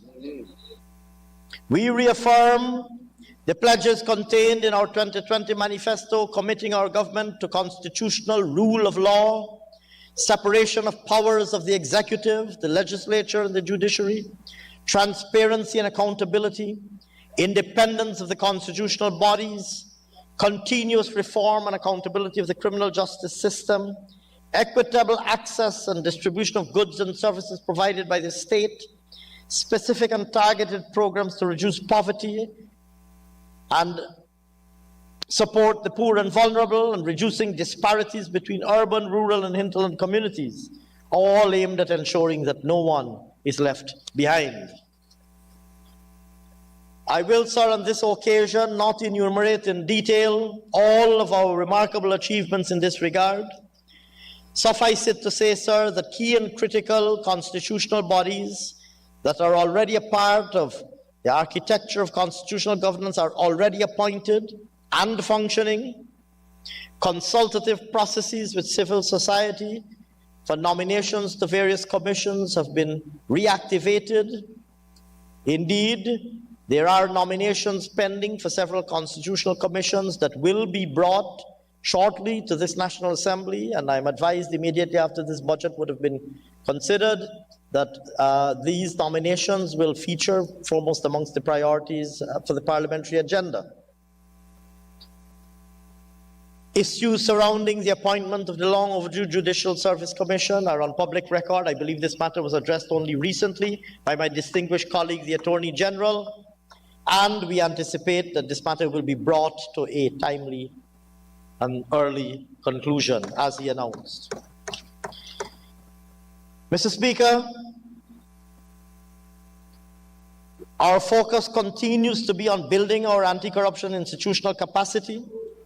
We will be assessed by the Caribbean we are due for mutual evaluation by the Caribbean Financial Action Task Force and the UN Convention Against Corruption in 2023. We are also a member of the Commonwealth Caribbean Association of Integrity Commissions and Anti-Corruption Bodies.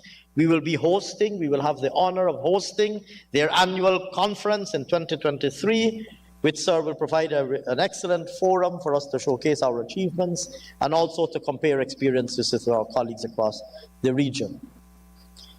If I turn, sir, now to justice strengthening, the preservation of public trust and the safety of our citizens can only be attained, needless to say, when justice prevails for all Guyanese. Our manifesto, sir, is crystal clear on our commitment on the reform and accountability of the criminal justice system to ensure that justice is delivered in a timely manner.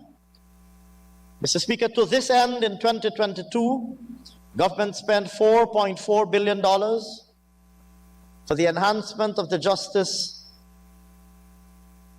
sector, and we've allocated in 2023 $6.2 billion.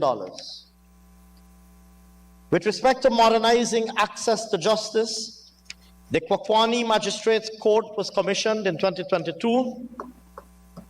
A most commendable achievement. I don't want to discourage the Attorney General from his applause. I'd be happy to pause, Honorable Attorney General, to allow you to respond in the appropriate manner to this excellent achievement. The Kwakwani Magistrates Court, like I said, was commissioned, and sir, significantly, an additional 8 courts are scheduled for completion in 2023. The Court of Appeal Building, Mabaruma, Port Kaichuma, Vigilance, Kovanjan, Maikoni, Bartika, and Madhya are all slated for completion this year.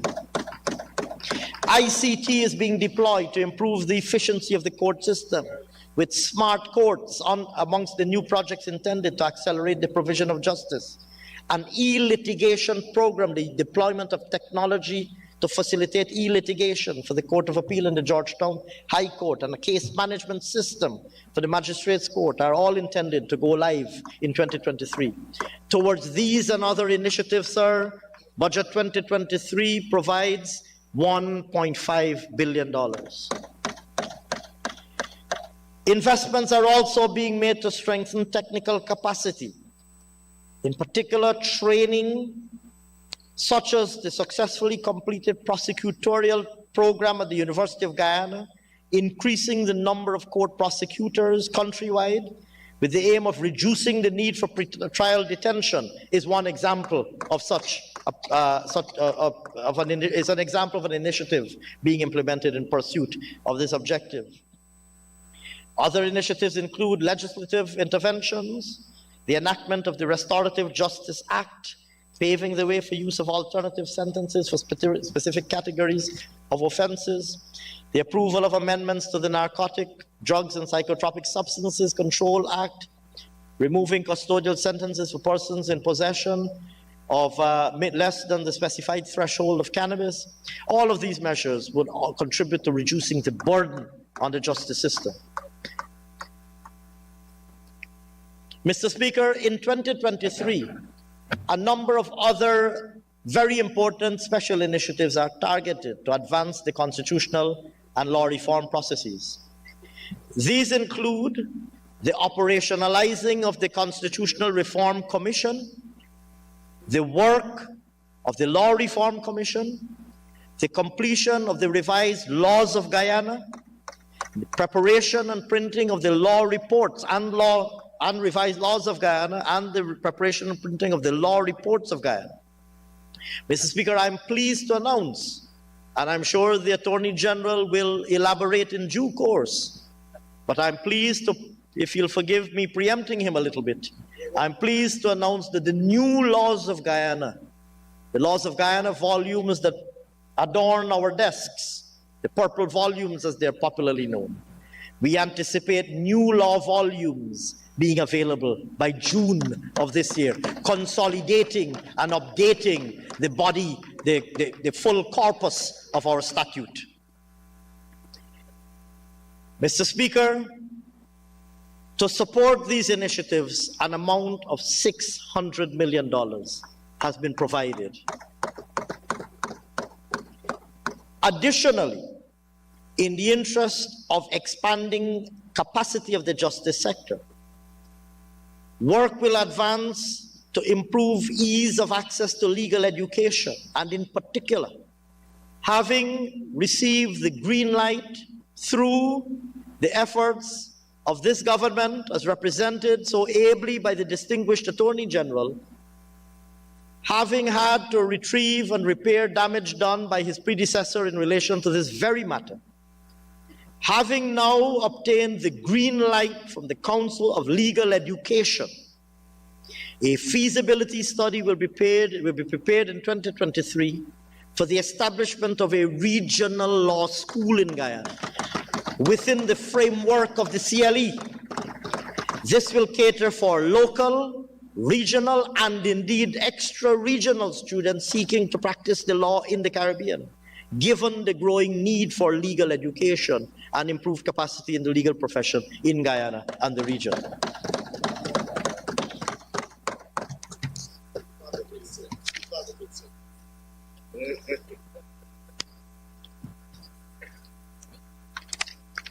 Mr. Speaker, on local, I turn now, sir, to strengthening local government. Here again, we inherited a lethargic system encouraged by the former government and perpetuated by some local democratic organs. We have long recognized that robust local government architecture and systems support more sustainable communities. We improved infrastructure in communities. We preserved our history and culture, including by providing support to the Georgetown municipality, finally to salvage and save the historic City Hall. We allocated funds to start constructing markets. And in 2023, we introduced the National Pathway Workers Program and others. Mr. Speaker, in 2023, works will continue to build modern markets at Charity, Parika, and upgrade existing structures at Charity, Parika, Leonora, and Monrepo.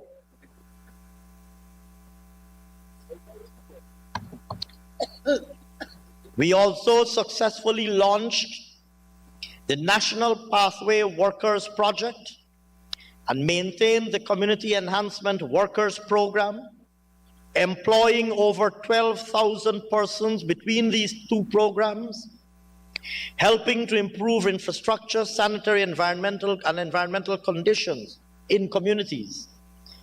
In 2023, we will continue to commit to these programs and the Sustainable Livelihood and Entrepreneurial Development Program with a total, sir, of $13.5 billion budgeted.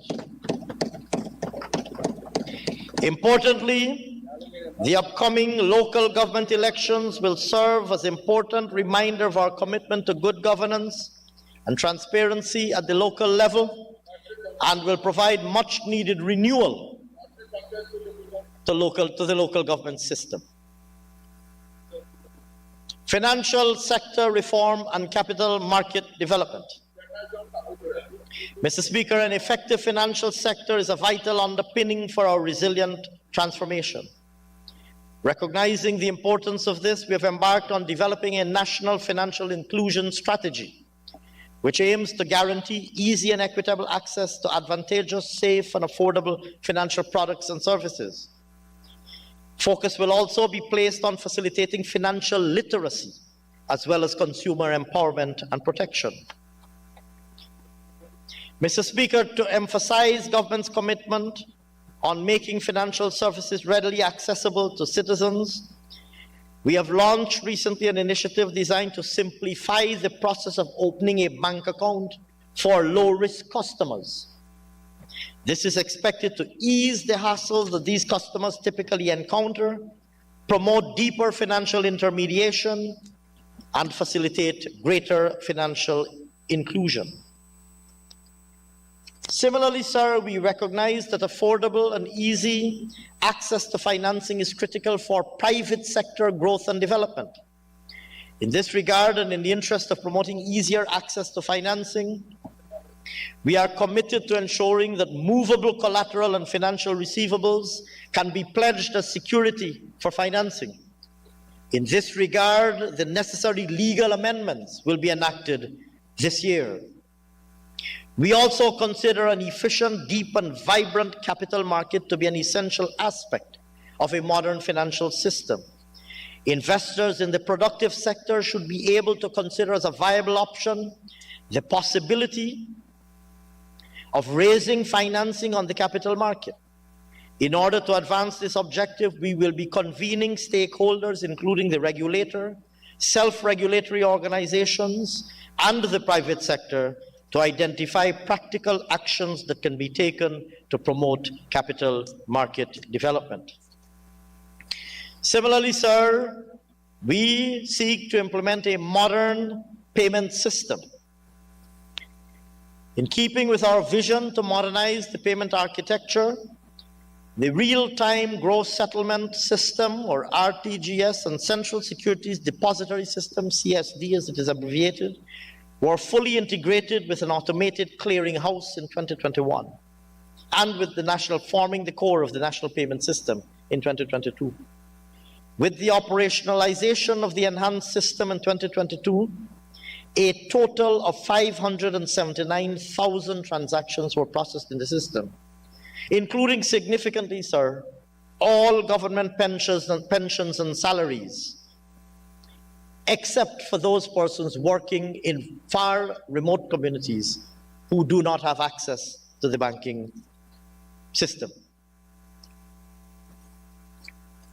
Mr. Speaker, amongst other areas in which we will continue work to strengthen public administration and public financial management are revenue management, strengthening the GRA, various measures which are elaborated in the printed version of my speech, and which I will now refer to the House for matter of place it into the public record, but will not, again, sir, in the interest of time, elaborate in my oral presentation today. Similarly, digital solutions in government, deploying ICT to improve the ease with which citizens are able to access government services. I mentioned the payment of salaries into bank accounts. We've deployed the electronic funds transfer capability, strengthening the efficiency of the internal payment management system, paying, like I said, almost all public servants directly into their bank account. We have the capability to disburse old age pensioners. We have the capability to disburse old age pensions directly into pensioners' bank accounts, obviating pensioners the need to line up and to come to visit the post office or to visit another location to collect their pensions. We have the capability, we have deployed the capability to do that. Establishing the capability for online submission of NIS contributions. The digitalization of house lot applications. The CHNPA now accept house lot applications online. The utilization of online portals and mobile money apps for the payment of utilities, for the payment of NIS, for the payment of taxes. Now every public utility accepts online payment and payment by MMG. Here again, obviating the need for our citizens to join a line or go out and take transportation and join a line to pay these bills. We will continue to roll out additional digital solutions in every aspect of public services to ensure that we get to a point ultimately that simple IT solutions are deployed so that our citizens do not have to physically get up to go to a government office to pick up an application form or to make a simple inquiry that can be answered on the internet. The National Insurance Scheme, sir, much has already been said of this and has said on other occasions. We have significantly reduced the backlog of claims that are outstanding. We have significantly reduced the number of suspense and invalid numbers in their database and suspense accounts in their database. We have rolled out an agenda of outreaches, all aimed at resolving long outstanding problems. And we're working with the scheme to resolve also some of the internal and operational inefficiencies by which it is beset. Meanwhile, of course, we recognize, as indicated last year, we recognize the challenges that the scheme faces in relation to its long-term viability, and options to address this problem continue to be considered. Similarly, our public procurement architecture is being overhauled, having here again inherited a public procurement mechanism in disarray. We have increased the frequency of National Procurement and Tender Administration Board meetings and board opens. We have started streaming these openings live. We've prepared and gazetted regulations, bring into operation the bidders register. We have revised, we've reintroduced and revised the bid standard bidding documents. We've designed a comprehensive whole-of-government training program on public procurement, and we're working on a management information system for NPITAF. Additionally, of course, His Excellency the President has appointed a new Public Procurement Commission, and that commission has already started its work and in the discharge of its very important constitutionally assigned functions. Similarly, sir, strengthening data systems, in particular that work being led so ably by the Bureau of Standards. I will this evening highlight only one issue in relation to the wide range of work that they're doing, in particular the advancement of Census 2022. And here I thank and compliment all who participated and expressed their public support for the census. Indeed, I know the distinguished leader of the opposition himself participated in a publicized census taking activity, as did His Excellency the President, the Honorable Prime Minister. We would like to, the census is ongoing, the enumeration exercise is ongoing. We would like to urge continued support for this enumeration exercise because we want to make sure that every single house and every single person is counted. Mr. Speaker, I mentioned earlier the deployment of digital solutions. This comprises a small part of a larger suite of initiatives that we're implementing to reduce bureaucracy and red tape. Not only using IT solutions, but also reviewing some of the processes and systems in government with a view to identifying inefficiencies and eliminating them. That work has already started, and recommendations identified, and we anticipate, sir, this year that we will be implementing some of those recommendations. Foreign relations and the diaspora. Sir, we continue, of course, to be completely committed to advancing our interests and priorities through a range of engagements with the international community, maintaining closer relations with all of our neighbors, preserving and protecting, of course, our sovereignty and territorial integrity. It is widely known, of course, sir, that the matter before the International Court of Justice regarding the arbitral award of 1899 is currently underway. We will continue to advocate that issue vigorously, as we should. We continue to be fully committed to the CARICOM integration project. Early, we signed on to the Enhanced Cooperation Protocol, amending the revised Treaty of Chaguaramas and enabling groups of at least 3 member states to seek enhanced cooperation amongst themselves where deemed necessary and appropriate. It is also known, sir, I believe, that we're seeking a non-permanent membership on the United Nations Security Council for the 2024-2025 term. That work will continue. The diaspora comprises, of course, a vast body of talented human resources who have remained closely committed to their homeland. We created a unit in 2020 to facilitate effective implementation of diaspora projects. We hosted a first virtual diaspora conference, which was a resounding success. We had several outreaches and engagements. And in 2023, we will continue to place emphasis on the promotion of closer relations with the diaspora, initiatives to enhance diaspora diplomacy, facilitate where appropriate, more direct diaspora investments, encouraging more overseas Guyanese to take up new and emerging opportunities. In this regard, sir, we plan diaspora conferences and outreaches in the United States of America, the United Kingdom, Canada, and the Caribbean. I turn now, sir, to public safety and security. Mr. Speaker, we recognize that delivering safety and security to citizens and businesses is a prerequisite for them to grow, prosper, and contribute to the development of the state. To this end, sir, in the public safety and security sector, we spent $51.5 billion in 2022. In 2023, we have allocated sums totaling $58.6 billion towards the fulfillment of this vision of a strengthened security sector. In the Guyana Police Force, a sum of $2 billion is provided in Budget 2023 to expand the Safe City Initiative, Safe Country Initiative to regions 3 and 6 in order to advance this program that bolsters the Guyana Police Force's crime-fighting capabilities through the provision of intelligent video surveillance sites, regional command centers, and a 911 emergency response capability.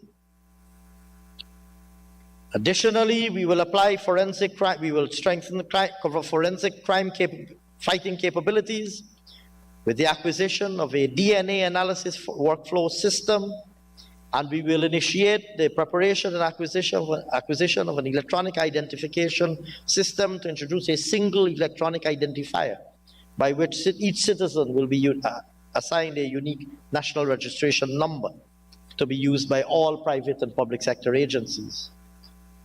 Mr. Speaker, here again, human resources, strengthened human resources is essential for good policing. In 2022, over 3,000 ranks were trained in several areas, both locally and regionally. In 2023, a total of $140 million is allocated towards improving the investigative and forensic capabilities of a further 3,000 security personnel. Mr. Speaker, in the prison service,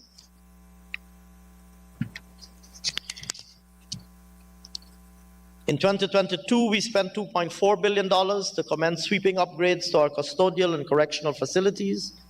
We've budgeted a further $2.2 billion in 2023 to advance prisons being constructed and or completed at Mazaruni and Lusignan, and to commence work for the reconstruction of the New Amsterdam prisons. We are also very heavily investing in ensuring training of prisoners to ensure that they are given life skills to facilitate a seamless reintegration into society on completion of their sentence. In this regard, we're investing $50 million to ensure trade shops at these facilities are fully equipped to facilitate training in such areas as carpentry, joining, masonry, block making, etc.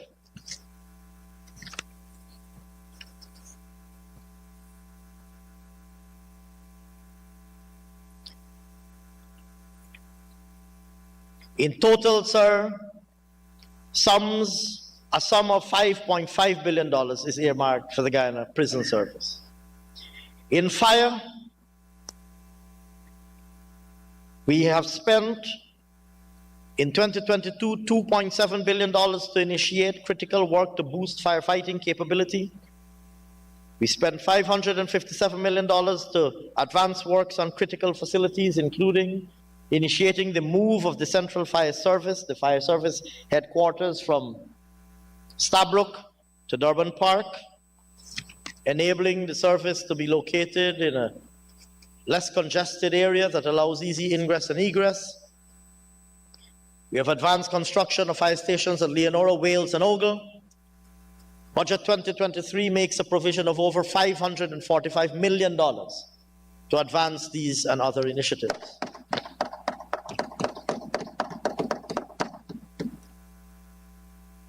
In 2022, we spent $400 million to acquire several pieces of firefighting equipment, including water bowsers, ATV firefighting vehicles, ambulances, hydraulic platforms, etc.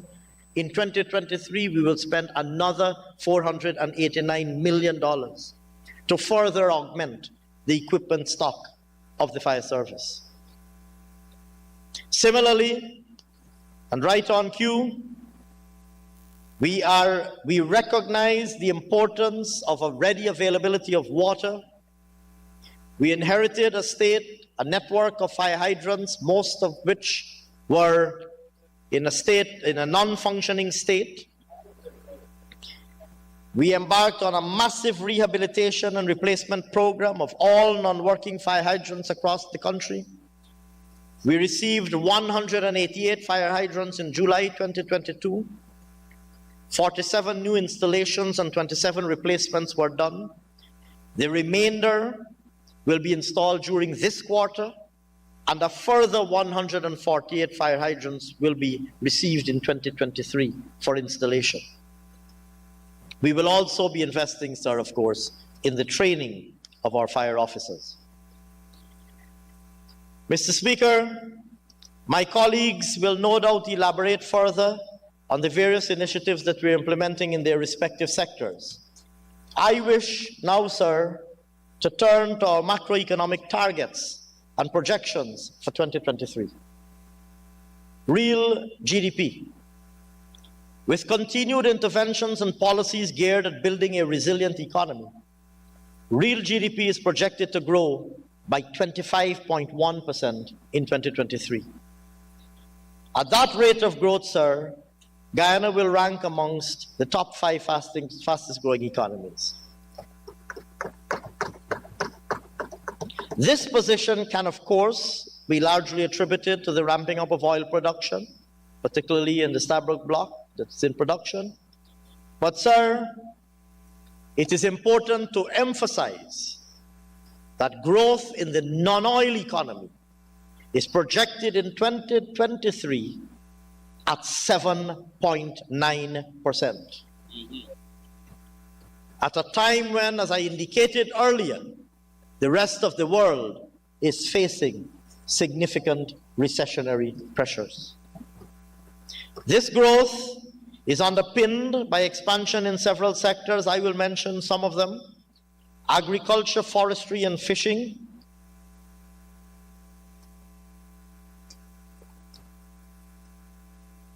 The agriculture, forestry, and fishing sector, sir. The agriculture, forestry, and fishing sector, sir, is expected to expand by 7.2% in 2023. Based on the investments that are being made in sugar, we anticipate a recovery in sugar and an expansion by 29.3%, as Gaisuco anticipates higher performance from the existing estates, combined with forecasted production from the reopened Rose Hall estate. The corporation anticipates production of 61,000 tons this year. Mr. Speaker, growth in the rice sector is projected at 8.3%, with total production of 652,103 metric tons. The other crops subsector is also expected to expand in 2023 at a rate of 5.8%. Livestock, forestry, and fishing are projected to grow at 12.1%, 4%, and 8.4% respectively. In the extractive industry, sir, the mining and quarrying sector is projected to grow by 34.1% in 2023, with expansions projected for all 4 subsectors: oil and gas, gold, bauxite, and other mining and quarrying. The Stabroek Block is forecasted to produce crude oil at an average rate of about 374,000 barrels per day. Consequently, the subsector is estimated to grow by 35.6% in 2023. In addition, a turnaround is anticipated for the gold mining subsector, which is projected to grow by 12.7%. The bauxite subsector's recovery in 2022 is expected to be maintained, and that momentum is anticipating growth. Is anticipated to result in growth in the bauxite sector by 9.8%. Other mining and quarrying, comprising sandstone and diamonds, is also forecasted to expand this year by 7.3%. This, of course, as was the case with the growth in the subsector in 2022, is supported by and closely correlated with the strong growth observed in construction. Manufacturing is anticipated to recover on the strength of sugar manufacturing and rice manufacturing, as well as other manufacturing. Construction. Mr. Speaker, the construction sector is expected to continue to grow in 2023 by 17%. Services. Driven by continued activity in the construction, financial, and agricultural sectors, the services sector is estimated to grow by 5.6%. This is further augmented with strong growth, underlying this is strong growth in tourism, wholesale and retail trade, tourism and storage, administrative and support services, and real estate activities. Mr. Speaker, monetary policy in 2023 will remain focused on keeping prices and exchange rates stable while ensuring that the economy is conducive for a sustainable expansion in lending to the private sector and growth in economic output. Our inflation rate is expected to slow to 3.8%, underlined, of course, by global developments with some evidence that some markets are witnessing a slowing of inflation, largely as a result of the monetary policy response to inflation. And additionally, sir, we will continue to maintain a suitable policy stance supportive of containment of inflation. Balance of payments, sir, the overall balance of payments is expected to record a surplus of $150 million this year, supported by the current account maintaining its surplus amidst continued growth in export earnings and a lower deficit on the capital account. Targets for non-financial public. I should mention within the balance of payments, sir, that export earnings are estimated to increase by 13.8% to $12.977 billion US. I turn now, sir, to the fiscal operations of government, targets for the non-financial public sector, central government operations. Mr. Speaker, central government current revenue, net of GRIF inflows, carbon credit inflows, and NRF withdrawals, net of all of those, current revenue is projected to increase by 11% in 2023 to reach $335.3 billion, consistent with the continued dynamism and growth in the economy. Within this, tax collections will account for $320.1 billion, or 95%. Internal revenue collections are projected to increase to $197.9 billion. Customs and trade taxes are anticipated to reach $33.6 billion, and VAT collections are anticipated to meet $65.3 billion, while excise tax collections are significantly anticipated to fall to $23.4 billion. Non-tax revenues are estimated to grow to $15.2 billion, mainly on account of higher forecasted collections of royalties and special transfers from the Bank of Guyana profits and dividends. Mr. Speaker, alongside a transfer of $208.9 billion from the NRF to the Consolidated Fund this year, calculated in accordance with the provisions of the NRF Act 2021, Budget 2023 will benefit for the first time from the proceeds of the sale of our carbon credits, pursuant to the provisions of our low carbon development strategy and consistent with the resolved clauses of the resolution that emerged from this House endorsing the low carbon development strategy. In 2023, sir, it is estimated that some $31.3 billion of carbon credit sale proceeds will be transferred to the Consolidated Fund.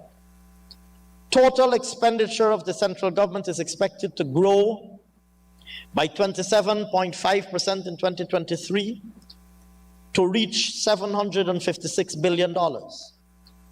This largely represents the continued ramp-up of the PSIP to support government's transformation agenda and includes key projects, a number of which have already been identified. The PSIP is projected to grow, and it's important to emphasize that the PSIP, or the Public Sector Investment Program, represents government's investment in public capital assets, typically infrastructure, public facilities, etc., roads, bridges, hospitals, the public capital stock, if you like. The PSIP is projected to expand, meaning that our government will increase our investment in public capital assets by 50.3% to reach $387.8 billion in 2023.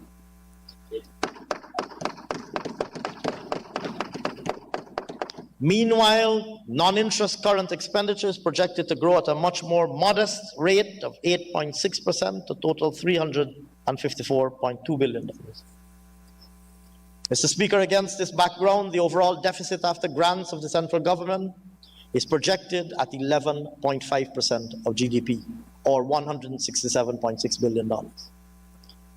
Mr. Speaker, I am pleased to announce that Budget 2023 is 41.4% larger than Budget 2022, amounting to $781.9 billion, the largest budget ever in the history of Guyana, and once again is fully financed with the imposition of absolutely no new taxes.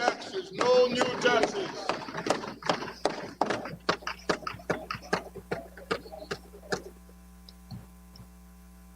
I turn now, sir, to the summary operations of the public enterprises.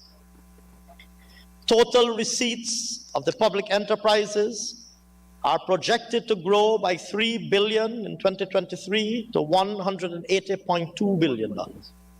Total expenditure for the enterprises is anticipated to grow by 5.8% to $184 billion. Capital expenditure is projected to reach, this is capital expenditure of the public enterprises, is projected to reach $7.9 billion. As a result, sir, the operations of the non-financial public sector, comprising the central government and the public enterprises, will or are projected to record a deficit equivalent to 11.8% of GDP. The Natural Resource Fund. Mr. Speaker, it is anticipated that there will be 131 lifts of profit oil from the Stabroek block in 2023.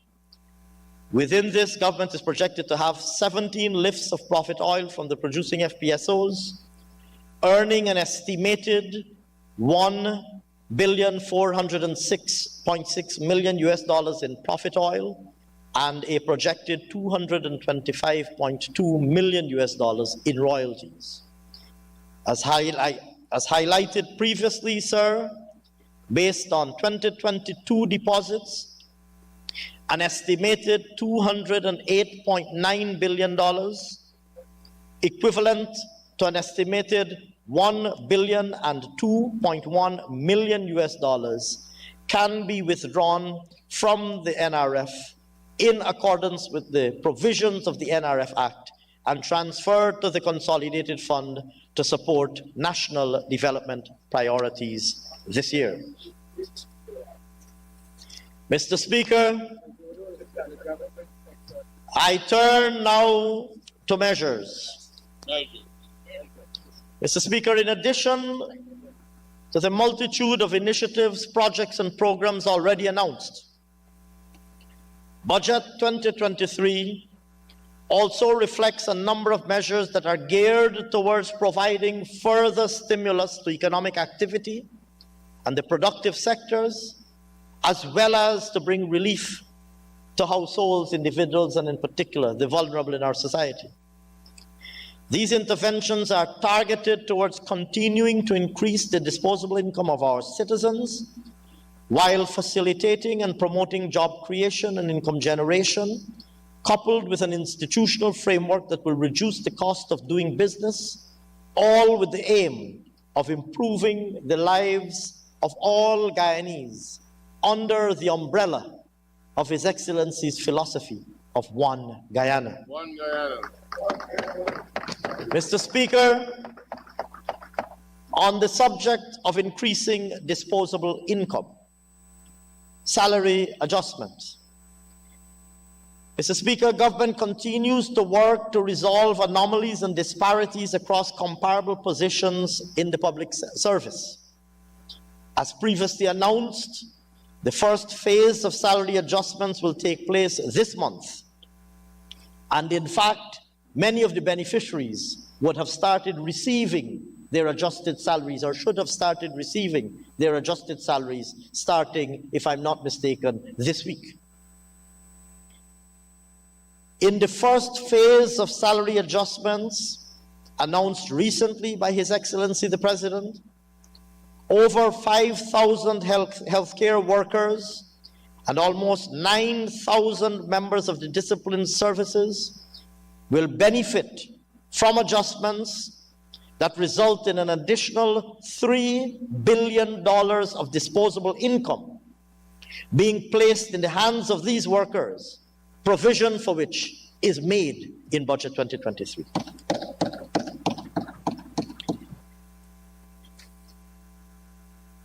Income tax threshold. Mr. Speaker, it would be recalled in Budget 2022 that the income tax threshold was increased from $65,000 to $75,000 monthly. I am pleased to announce on behalf of this People's Progressive Party civic government that Budget 2023 proposes a further increase in the income tax threshold from $75,000 monthly to $85,000 monthly, with effect from year of income 2023. Importantly, sir, as a result of this adjustment, over 12,000 persons will be removed from the tax net, and every single income taxpayer will benefit. In fact, sir, for illustrative purposes, this translates for a taxpayer who is currently earning, only for illustrative purposes, a taxpayer earning $100,000 per month.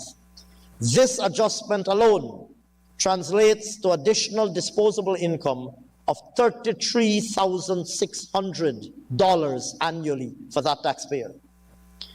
It will result, sir, in total,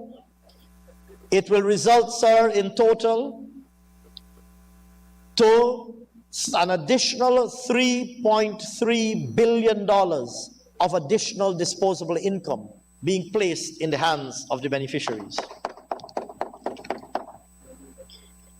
Because we care cash grant. Mr. Speaker, our People's Progressive Party Civic Manifesto 2020 committed to reverse that abominable act inflicted upon the people of Guyana by the APNU AFC when they removed the Because We Care cash grant. We committed to restore that cash grant, and indeed we committed to increasing it. It would be recalled that we restored it in 2021 at $15,000, and we increased it in 2022 to $25,000 per child. We also extended it in 2021 to students attending private school. Mr. Speaker, I now wish to announce that Budget 2023 caters for a further increase to the Because We Care. My apologies, sir.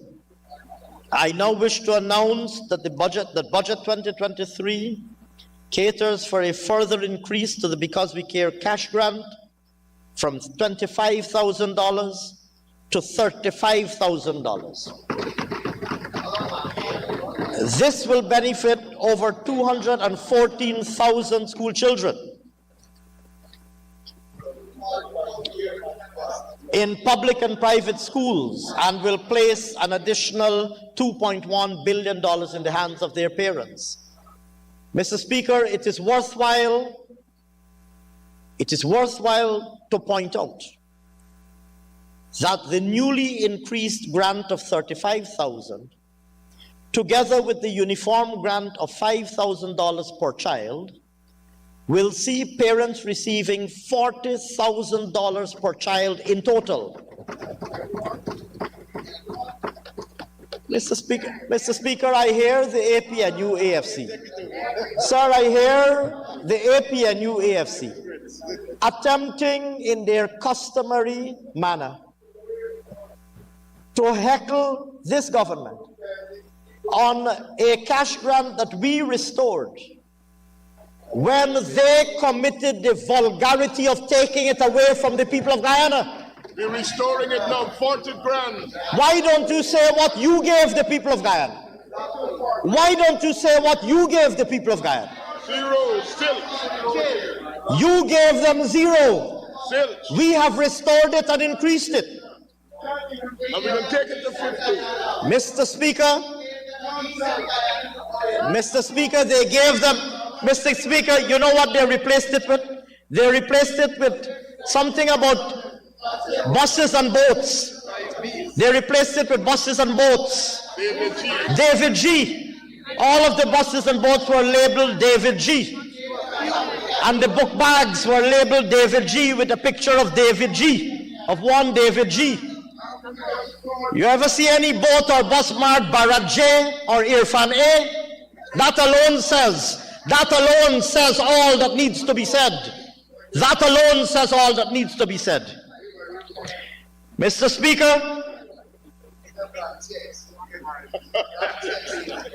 Speaker, having restored the cash grant that was callously and cruelly removed by the APNU AFC, this People's Progressive Party government has restored it and has increased it. 40 grand this year. And in 2020, the parents of school-going children at public and private schools will receive across the Because We Care and Uniform cash grant a total of $40,000 per child. 2020. And in total, that will deliver to the parents of school-going children a total of $8.6 billion.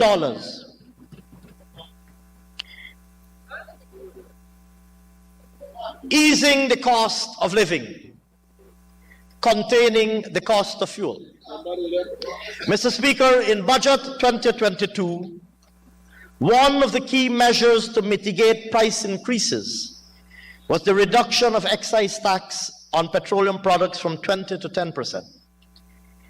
In March of that year, last year that is, we reduced this tax further from 10 to 0.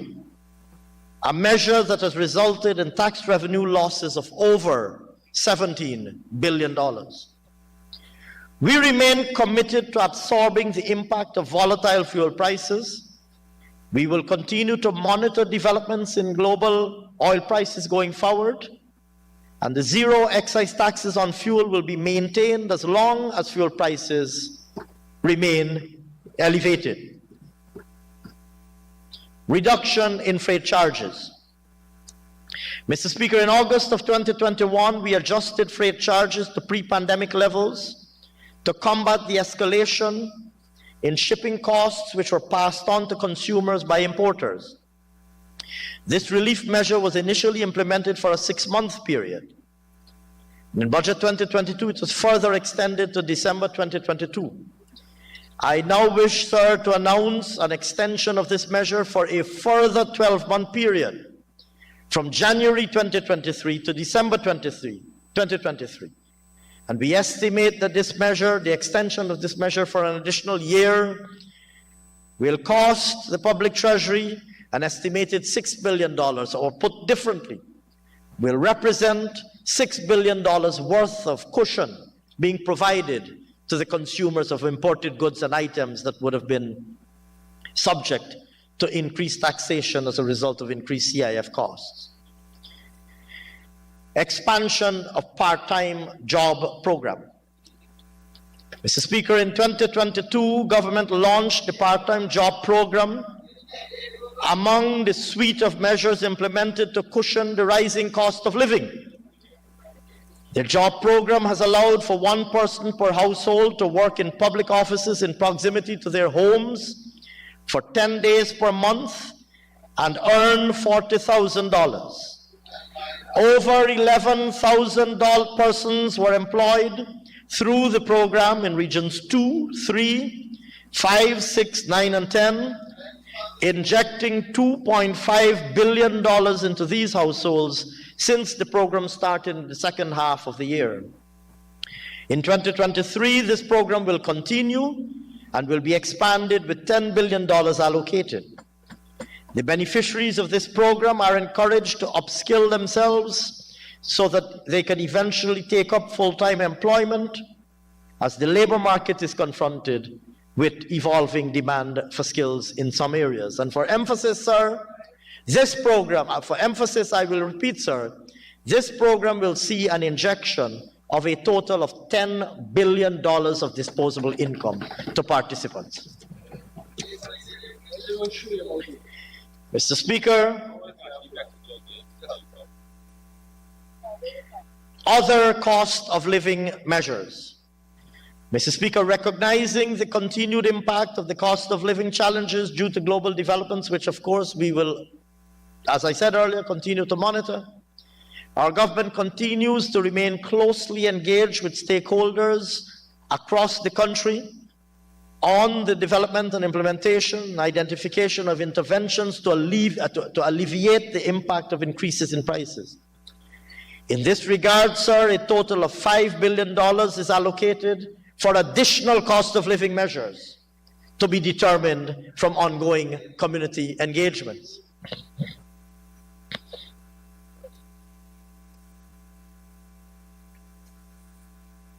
Supporting the vulnerable. Increase in old age pension. Mr. Speaker, since returning to office, our government has increased monthly old age pensions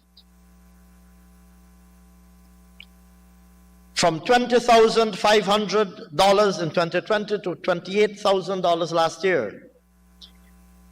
As we continue to improve the country's social safety net, I'm pleased to announce that with effect from January 1, 2023, old age pensions will now be increased to $33,000 per month.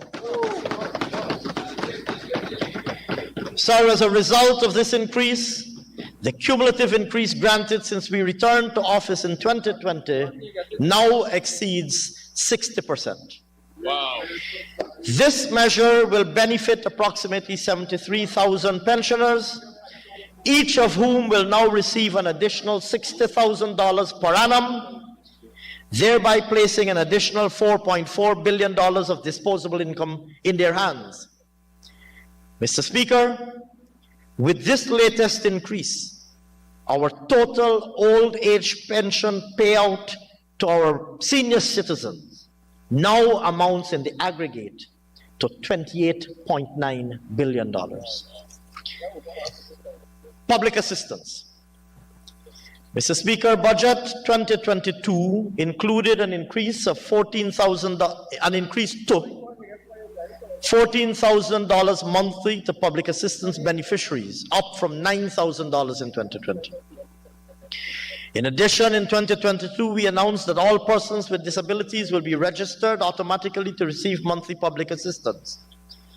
I now wish to announce a further increase in public assistance with effect from 1st of January 2023, from $14,000 monthly to $16,000 monthly, an over 75% increase since the People's Progressive Party Civic resumed office. This will benefit 29,000 persons and will provide in excess of $700 million in additional disposable income to these individuals. Other measures: increase in low-income mortgage ceiling. Mr. Speaker, since resuming office in 2020, we have implemented a whole suite of measures, and many of them I have already addressed, in support of housing development, including access to financing and the affordability of access to financing. All of this, of course, is consistent with our commitment to providing 50,000 house lots by the end of this term. Given the importance of home ownership and of affordable access to financing for home ownership, I now wish to announce an increase in the low-income mortgage ceiling, a ceiling that is implemented through our partnership with the commercial banks. I now wish to announce an increase in the low-income mortgage ceiling to $20 million, up from $15 million, helping further to reduce the cost of borrowing within this range and making home ownership even more affordable. Removal of VAT from residential properties. Yes, that's a good one. Mr. Speaker, in support of government's aggressive housing drive and to further reduce the cost of home ownership, we propose the removal of the 14% VAT with respect to the sale of residential properties. This will, of course, further reduce the cost of home ownership, bearing in mind, sir, that we have already reduced and eliminated VAT on construction materials.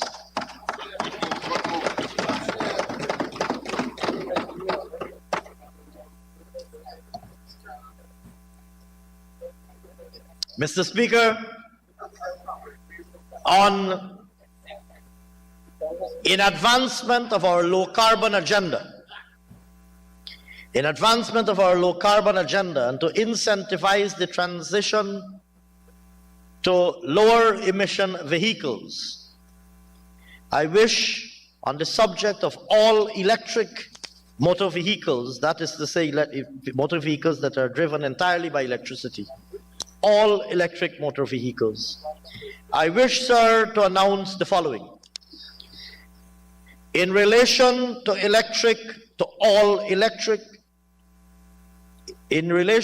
new all electric motor vehicles, and I emphasize all electric to distinguish from hybrid vehicles which are partially electric, of any power rating, and new for the purposes of this paragraph refers to vehicles less than 4 years old, a convention that is enshrined in the law regarding taxation of motor vehicles. In relation to these new all-electric vehicles, we are proposing to remove the currently applicable 14% VAT. And in support of businesses making an investment decision to switch their fleet to more environmentally friendly vehicles, in relation to all electric motor vehicles, we are proposing to increase the writing down or depreciation allowance on those vehicles to 50% annually. This we expect, sir, like I said earlier, we expect to incentivize a migration to lower emission vehicles. More broadly, sir, beyond all electric vehicles, and looking at motor vehicles more generally, we recognize that in today's modern age, the ownership of a motor vehicle is no longer considered a luxury, with vehicle ownership improving the ease of access to and from the places of home and of work and of learning, etc. And in this regard, I have the honor to announce on behalf of this People's Progressive Party civic government the following measure to reduce the cost of motor vehicle ownership. In relation to the importation of new motor vehicles, that is to say, motor vehicles new, less than 4 years old, below engine capacity of 1500 cc, we are proposing to reduce the duty on those vehicles from 45% to 35%. This translates, sir, to a reduction in the cost of importing such a vehicle by approximately $200,000. In relation to used vehicles below 1500 cc, that is to say vehicles 4 years old and older, Below 1500 cc, we are proposing to replace the current tax rate, which is a tax rate determined by a formula written into the law. We're proposing to replace it with a flat rate of tax of $800,000. This will reduce the cost of importing such a vehicle on average by $300,000. Mr. Speaker, an aggregation of all of these measures I have just outlined will place over $50 billion in the hands of citizens, will ease cost of living pressures, and will incentivize expansion of economic activity and job creation. Mr. Speaker, as I conclude, sir, I would say the following. In keeping with its theme, improving lives today, building prosperity for tomorrow, Budget 2023 strikes a balance between addressing, like I said at the start, the pressing needs of today and the critical investments needed for tomorrow, ensuring that neither is neglected and indeed that both are attended to. As I just announced, it delivers $3 billion worth of special salary adjustments to our healthcare workers and uniformed servicemen and women. It delivers $3.3 billion in tax relief to those paying income taxes. It removes 12,000 of them immediately from the tax net. It provides $2.1 billion in additional cash grants to parents of school-age children. It provides $4.4 billion in additional old age pension payments to our senior citizens, just to name a few of its immediate impacts. At the same time, sir, it allocates $136.1 billion for the upgrade of thousands of roads and bridges countrywide. At the local level, community roads, and at the macro level, the bridge across the Demerara River. It allocates $43.3 billion to advance construction of the gas-to-energy project, which will reduce the cost of electricity by a half.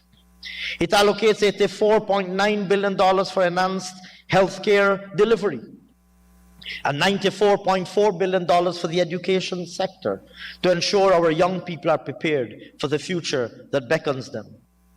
I reiterate this really to make the point that this is a budget for all Guyanese, and it is a budget for now, and it is a budget for the future.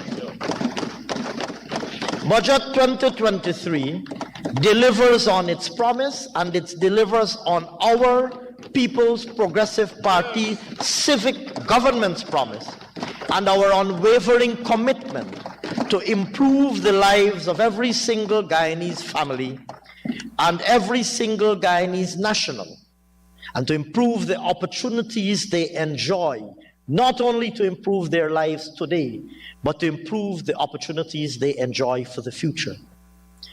Mr. Speaker, I hasten to add that it is also a responsible budget cast within the context of a macroeconomic framework that recognizes not only the opportunities that lie before us, but the risks also that we face, including from the global economy, as well as from the realities that confront a new and emerging resource-based economy.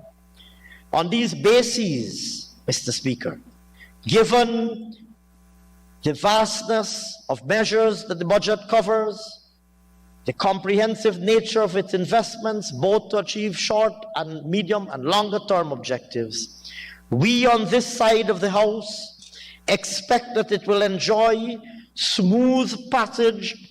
We expect, sir, that it will enjoy smooth passage and unanimous support. And unanimous support when the vote is put to this House. Nothing less, sir, would be expected of responsible legislators. Mr. Speaker, before I resume my seat, I have, of course, the honor of presenting this budget on behalf of this People's Progressive Party civil government, led, of course, by visionary leadership provided by our President, His Excellency, Dr. Mohammed Irfan Ali. Sir, I wish in that regard to acknowledge the outstanding leadership, policy leadership that has been provided by His Excellency the President and the Vice President, the Honorable Dr. Bharat Jagdeo, Honorable Prime Minister,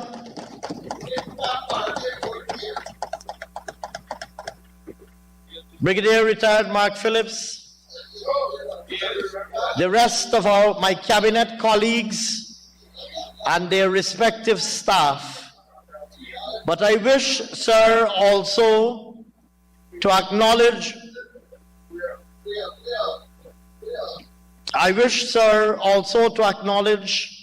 the many comments and suggestions that have been made by stakeholders from civil society and also by members of the public with whom we as a cabinet remain very closely engaged, including from ongoing outreaches and community engagements throughout the length and breadth of the country.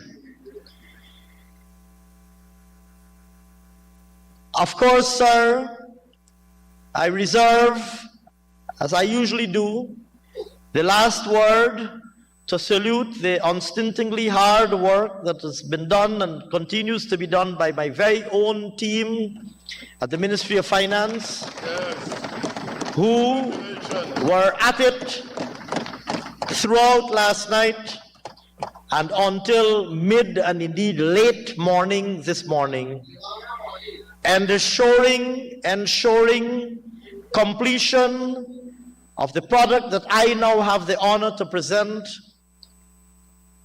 as Budget 2023, and which, sir, and I thank them, sir, for their efforts. Many of them are here. I thank them for their efforts. Those efforts, of course, don't end today. We move swiftly into the process of first navigating this budget through the National Assembly and then executing it in order to realize its ambitious but very eminently achievable objectives. But I wish at this moment to thank my own team, my Ministry of Finance family, for the hard work that they did in getting us to this point. And of course, I know that I don't need to enlist their support, but simply to say that I look forward to their continued support as we move straight into implementation and execution of Budget 2023. Yes. Mr. Speaker, it is now my honor on behalf of this government and my colleagues on this side of the House to commend Budget 2023 to the National Assembly of Guyana. And I urge, as I said earlier, its smooth, swift, and unanimous passage. Thank you very much, sir. Thank you very much, Honorable Senior Minister in the Office of the President with responsibility for finance. Honorable members, the motion for the approval of the estimates of the public sector and the budget for financial year 2023 is proposed. Honorable Minister of Parliamentary Affairs and Governance. Yes, thank you, Mr. Speaker. I'd just like to add my congratulations to my colleague, Minister Ashley Singh. He always amazes me every year with his ability to speak for 5 hours or 5.5 hours. But sir, I'd like to now move the adjournment of the Assembly to 10 o'clock on January 23rd, Monday coming, right here at the Convention Center.